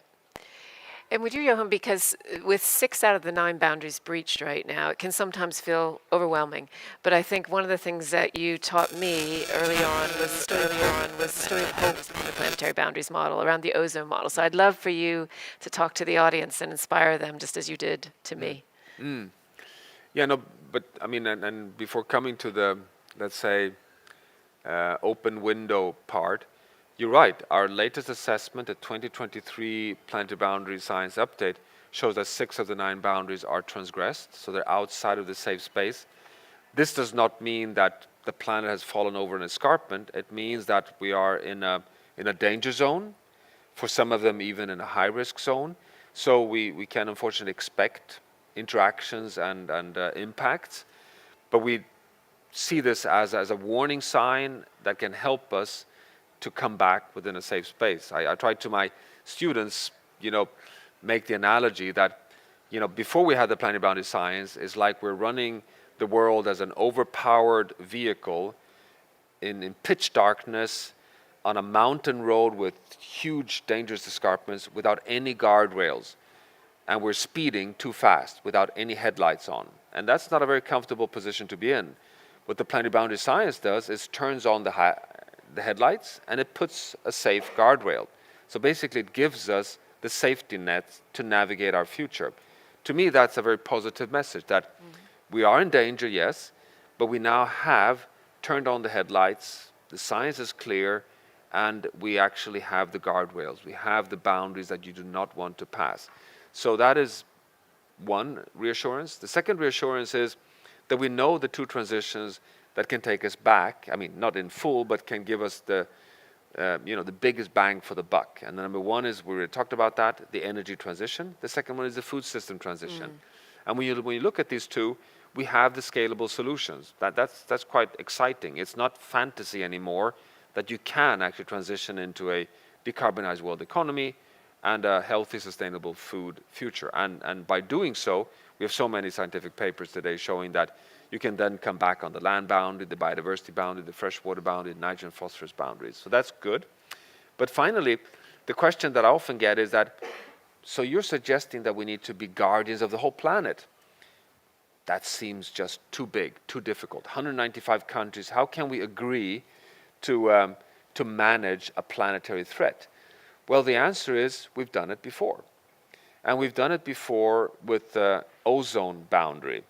Because in the early 1980s, we were emitting chlorofluorocarbons, CFCs, freons, that we use to cool our refrigerators, our air conditioners, a very potent greenhouse gas, but also a chemical that was very, very efficient in functioning as a cooling agent in our technologies, but that once released was destroying and depleting the stratospheric ozone layer. Now, science, quite serendipitously, was able to prove the chemistry behind that ozone depletion in the stratosphere, and was able to communicate that to policy. Nobody had seen an ozone hole, but it was communicated to science, to policy. Policy listened, and it led to the Montreal Protocol in 1987. Industry was quite rapidly on board, and trusted science, acted on policy to innovate itself towards non-ozone damaging cooling agents, which we are now using in the world. And the Montreal Protocol was adopted with such success and implemented upon that NASA could inform the world just 2 years back that we were starting to close the ozone hole, the worst hole being over Antarctica. So we can today conclude that the ozone boundary, which was in the red in the 1980s, has come back into the safe space now, just recently. I mean, it just shows the sensitivity that you cause a danger, and it took us 20 years to come back. But we are today closing in that hole. It was an existential threat to human and other species' life in the southern hemisphere on planet Earth. And the interesting thing with that story is that the world listened to science and acted upon science on a threat that was not immediate. It wasn't as if it was like a pandemic threat. It's just like the climate crisis, a creeping crisis that we did not see immediately. Nobody could go out of their door and say, I'm feeling a threat from the ozone hole, but there was a trust and acting on that science. So we've been planetary stewards on the ozone boundary, but remember, we have the legally binding Paris Agreement on the climate boundary. Remember, we have COP15 last year in Montreal on the global biodiversity framework, which is addressing a global agreement on the biodiversity boundary. So it's not as if we are not doing attempts, and we have made some progress on climate, biodiversity, and solved the ozone boundary transgression. So in that sense, you know, I think we should celebrate the fact that we have done it before, and it means that we can, of course, do it again. And I think it's really important what you iterated again and again, which is we listened to science, we created policies that then gave clarity to industry, and then it allowed industry to act across competitive lines and come together collectively. It was just an extraordinary, and you know some of the incredible ozone leaders that have been working on this now for, some of them over 30, 40 years now, which is just extraordinary. And we have an opportunity, I think, to do the same thing right now with the climate crisis and bringing back the other planetary boundaries, which again is the beauty of the model, because it gives you a framework that allows you to put things into perspective where you can act upon them and understand, because we were talking about the global stock take the other day, which is so important and so critical right now, and people need to listen to that, and we also need a planetary boundaries health check alongside that stock take, because otherwise we don't know how we're doing. We don't know if we're really making impact. We don't know if we're really pulling ourselves back into that safe operating space. So I think the two have to go hand in hand, and we need to invest in the science to make sure that, which is the reason the ozone was such a success, is the British Antarctic Survey invested in the science from 1957, and so in 1987 they had trend data for 30 years, as you know,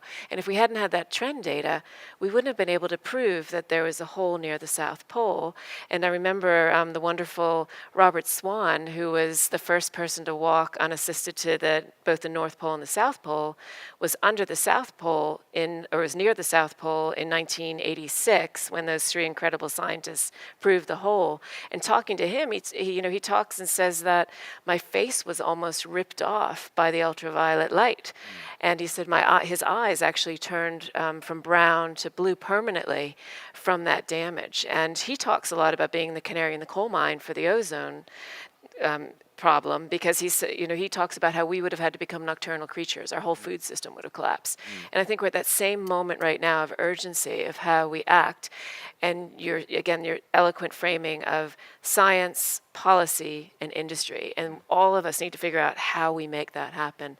And I'm going to open up to the audience just for questions now, but I wondered if we can play the video just quickly, because one of the things we've been really privileged to work with Johan on is bringing together these incredible 14 planetary guardians that come from all different generations, they come from all different cultures, and they come from all different sectors, and their job.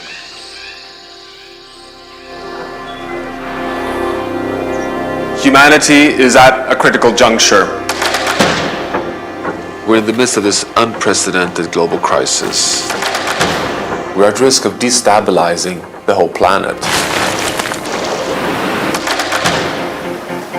But as science shows so far, the window is still open for us to have a future for humanity where we can remain within the planetary boundaries.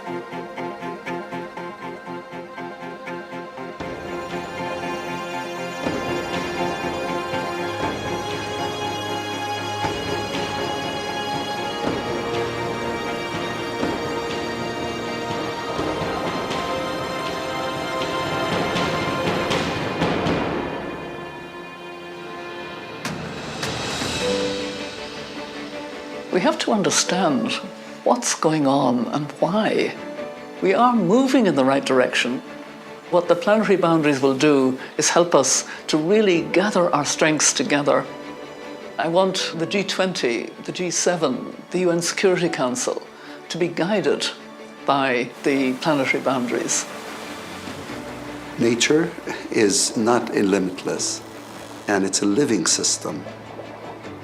We know very well the value of a dead nature, unfortunately. but we haven't really appreciated the value of a living planet. And this is really what the planetary boundary does. It's that science that says the value of a living planet is incredible.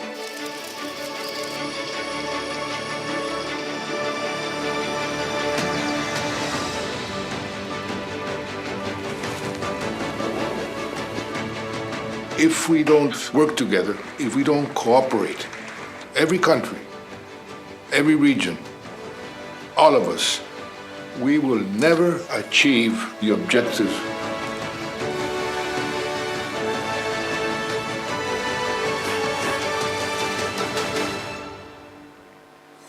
We are youth of extraordinary ambition and creativity and energy, but we cannot do what we want to do if we don't have our wisdom to guide us, experience to guide us. We have thousands of years of wisdom from our ancestors. And imagine if we combine those best knowledge of indigenous peoples and the science and technology, we can have the best tools who can fix all the problems that we are facing now.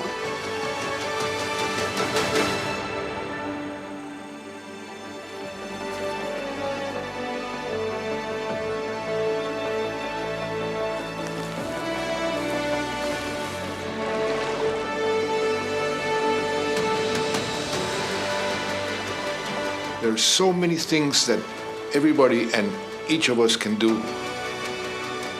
We are all guardians. You are guardians. Your decision can help the planet to thrive. We must all take our responsibility and feel not just the responsibility, but also the privilege of being guardians of our future. We've got this. So let's walk on Earth like we love her. Every step with the wisdom of our ancestors and the power and spirit and the guidance of future generations.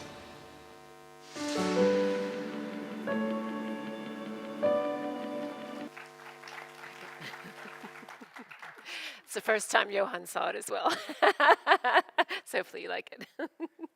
Good. Very good, very good. Yeah, and big thanks to Silverback, who did that film. It's just amazing. But we'd love to open up to all of you guys now to make sure that we have some time for questions. So I don't know if anyone has a mic. Yeah, thank you, Angus.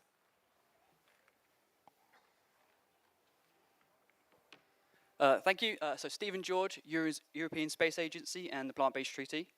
Thank you for the great talk, and thank you for all the work that you do. It's really, really great work. So since this is the first COP that has a day dedicated to food systems, I wanted to ask the following. So scientists have warned us that even if we halt fossil fuels today, food emissions alone are enough to put the 1.5 and 2 degrees targets out of reach. Could you explain what the role of the global food system is in getting us back within the planetary boundaries? Thank you. Yeah, thanks. No, it's a really important question, and and particularly given the point I made earlier that I think the most important outcome at COP28 is really on the mitigation fossil fuel phase-out agenda, which of course has to do with the fact that we are at UAE and we have an oil and gas state convening the COP, which means that they have a particular responsibility but also convening power. But you're absolutely right, the food system transition is equally important.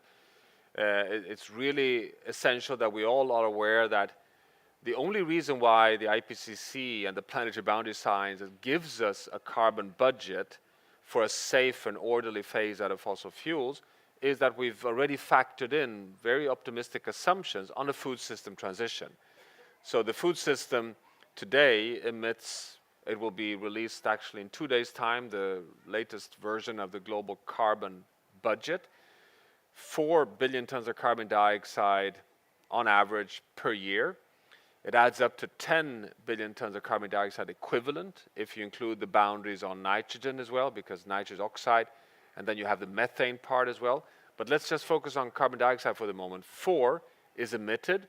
This is particularly encroaching on the land boundary, so expanding agriculture into intact nature, but also the production land degradation and all the diesel use and emissions from the production system itself, is assumed to have a very positive and optimistic transition into becoming a net carbon sink of on average -5 billion tons of carbon dioxide per year within just 30 years' time.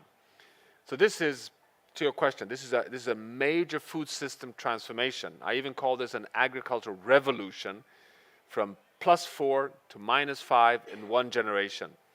Now, that is interesting and necessary. It's interesting because we have quite a lot of evidence that this is possible to do. And not only is it possible to do, it's part of the very rapidly emerging nature positive agenda. That to do this, you have to invest in different forms of regenerative, nature positive, or sustainable intensification measures, everything from conservation agriculture, abandoning plowing for minimum tillage systems, new crop rotations, better management of agricultural landscapes. I mean, we could go on a long time with all the practices that can be scaled to build more organic carbon and protect and build resilience in agricultural farming systems. The interesting with that is that it can only be achieved if you really use the boundaries on fresh water, nitrogen, phosphorus, land, and biodiversity. Those are the guides for that food system transition. But they all add up to carbon, and they all add up to going from emitting to sequestering carbon. So yes, the food system transition is absolutely necessary. And to your point, yes, there is science showing that even if we phase out fossil fuels, the food system itself can make us go through the 1.5 degrees Celsius. So you could say, of course, that just by agreeing on phasing out fossil fuels won't take us all the way. We need also major efforts on food transition. And then in that story, there's also health and malnutrition and inequities across the world in terms of how we handle the global food system. You have overconsumption in large parts of the world and underconsumption in vulnerable regions of the world. So it's also an enormous equity dimension. I should actually take the opportunity to mention that in my view, the planetary boundary science, which is a natural science framework, it's an Earth system science framework, has a tremendous justice implication, because what it means is that you set finite boundaries, it translates to budgets, which has to be shared in an equitable way. So it's like in my view, the ultimate definition of justice. In the Anthropocene, where we're filling up the whole space on Earth, we need to share it in an equitable way, but if you put absolute boundaries, it really makes it very clear that you cannot do like George W. Bush the Elder in 1992 at the Rio conference to say that the American lifestyle is not up for negotiations. Well, dear friends, it is up for negotiations today, because now we have this finite space defined by the planetary boundaries, and that's, I think, very helpful. And it addresses specifically the food system. And I know there's some great people in this room actually working on the food system, so hopefully, but go in the front. I think there's a question right here. I don't know where, there it is. Thanks, Angus. Thank you. Sarah Black from Korea Syndicate. Question around, so emissions at this point are the most understood, and we've taken the overall objective and taken it down into goals for specific organizations, governments that are fairly well understood and measurable. Do you think a similar approach can be taken for the other boundaries that can make it quantifiable down to an organizational level, or we'll have to take a different approach? No, the short answer is yes. And not only do I think it can be done, I think it must be done, because what happens with all the planetary boundaries is that these are absolute quantitative boundaries. They translate to budgets. So you have a nitrogen budget, a phosphorus budget, a water budget, a land budget, just like we have a carbon budget. And I often get this, what I would find like unwarranted critique that, yeah, sure, but the climate system is shared by all of us. The carbon budget is global. It makes sense for carbon, but it doesn't make sense for water or nitrogen. Well, I say, I'm sorry. When you think of it, the actions on the carbon budget are also local. It really is, in the end, translated to what you're doing with car exhausts, individual industries, it is sector-specific, scope 1 and 2 and 3. It is local actions that then add up to the global numbers. It's exactly the same thing with nitrogen. You have a global budget for nitrogen. It has to be broken down to companies, to cities, to countries, allocated in a fair way, and then you can act on it. So it's not any different to the carbon budget. Is this happening? The answer is yes. We are working in the Earth Commission. We're taking the planetary boundary science and with social sciences, that's a whole new topic, but just keep it to the planetary boundary science, and translating that to science-based targets. So as you may know, in the climate space, which has come furthest here, the 1.5 boundary translates to a carbon budget, gives us the trajectory to net zero by 2050, and is being used by the Science Based Target Initiative to give quantitative numbers for businesses. The Science Based Target Network is now doing the same thing for the other planetary boundaries. So we will soon have exactly the same operational science-based targets for businesses, for biodiversity, for nitrogen, for water. Not all the 9 boundaries, I think. I mean, this is really challenging to do for all of them, but we're moving in that direction. So I'm really excited about that you have the planetary boundary science, just like the climate science, and that you can take it all the way down to what does this mean for Dubai or Stockholm or New York, and what does it mean for companies from car industry to food industries. And we'd welcome people that are interested in helping explore that. We're working with Johan, working with Global Commons Alliance, working with FAIR and a whole bunch of others to look at how we can operationalize it by industry, by city, by nation, because that's what we need as human beings. We need it as a center operational framework for measurement and how we exist as companies, how we exist as nations. So thank you for asking that question. I'll take one more question over here. Thank you. So I'm Andrew Griffiths from Planet Mark and the Carbon Accounting Alliance. And so my question is really around working within these budgets and coming all the way down. Our industry, where the Carbon Accounting Alliance, for example, represents around over 50,000 company carbon footprints collectively among 158 carbon accounting bodies so far and growing very rapidly. What can our industry do to connect in with the work that you're doing, kind of from the top down level, and move that needle with all of the companies that we're working with to A, help them understand this, but B, get them to do what they need to do to shift industries, whether it be food, transport, whatever.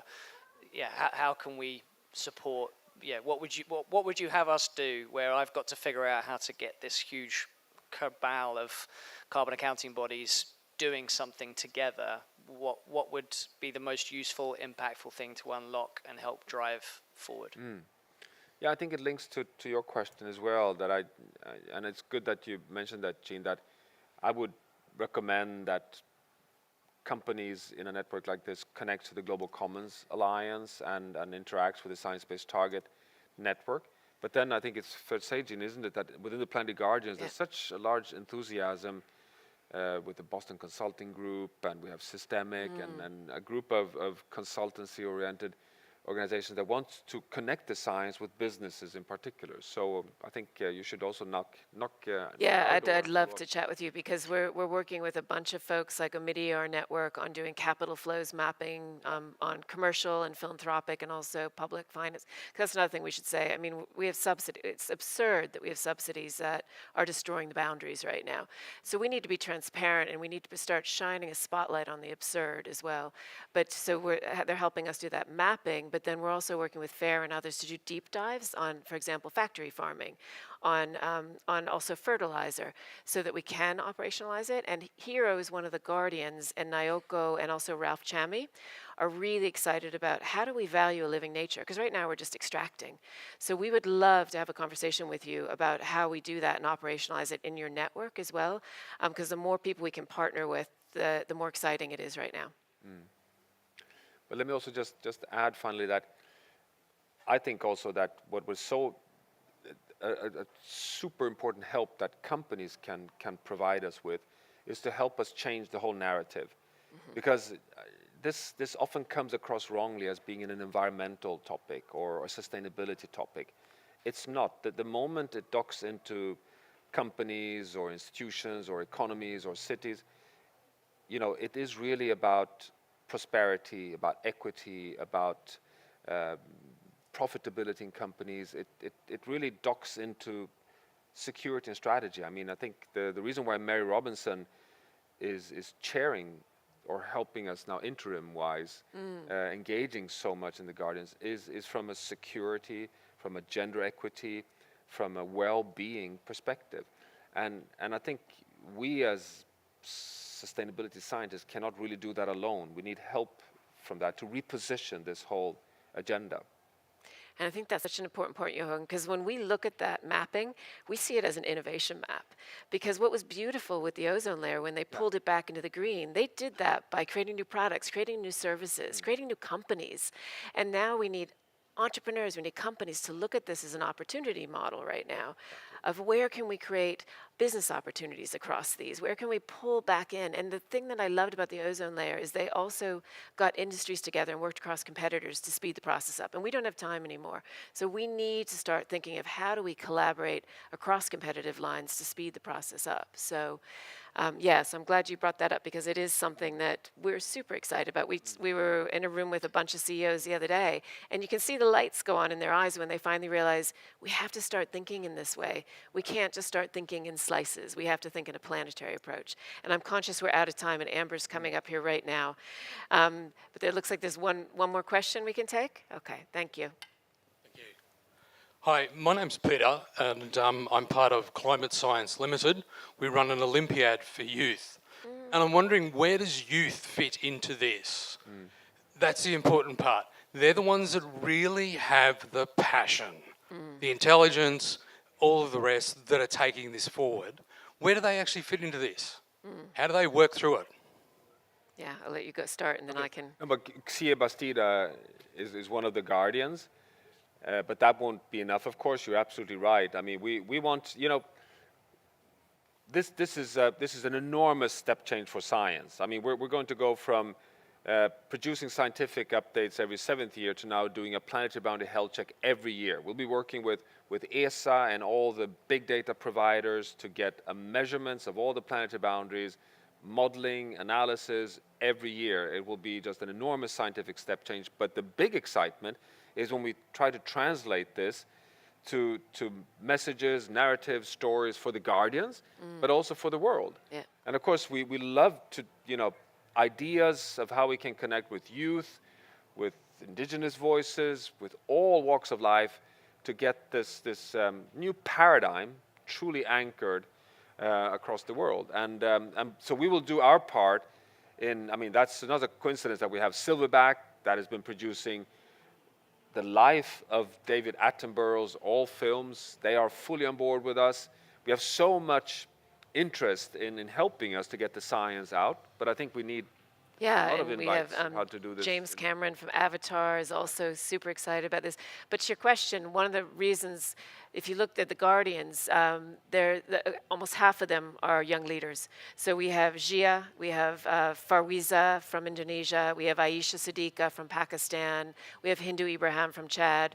And one of the reasons we selected those Guardians is because they have really broad reach and they're mobilizing young people all over the world. We just had a panel with them, and you know, Aisha, when I asked her, like, what is the biggest, best collaboration you've ever seen? And she's like, it's the youth movement right now. We are systematically moving on these things, and we are working, like she was talking about how at COP, they're all working together where they'll start in the morning, they'll all make a plan on what they're gonna do, and then they go out and each group does their own thing, and then they come back at night and plan a strategy for the next day. So we would love to team up with you as well, because one of the things we want to do is we want to stay lean as a planetary guardian. We want to work with partners to lift up. And that's why these 4 young leaders have joined forces with us to help. And one of the other really beautiful things at the very first Guardian meeting was actually seeing those 4 leaders have debate and disagreement with the other guardians, like Sylvia Earle and also Mary and President Santos, about what is the best approach. And that's the way we're going to drive change, is if we create these safe spaces for really honest intergenerational discussion. And that's not happening enough right now. So would love to chat with you about how we can work together. Yeah. So I'm sorry, we've gone over. I just want to, before we close, I just want to say thanks to Johan, not just for being here with us tonight, because he has a trillion things to do right now at COP, but I also want to say thanks for his decades and decades of building this model, of serving humanity. We can all never thank him enough because he's doing this for all of us in this room right now. And he's going to hate me for saying this, but if we could all just give him a massive round of applause. Thank you. And thank you, Gina. Thank you. And thank you guys for being here. I'm late on a night as well. Really appreciate it. Yeah. You're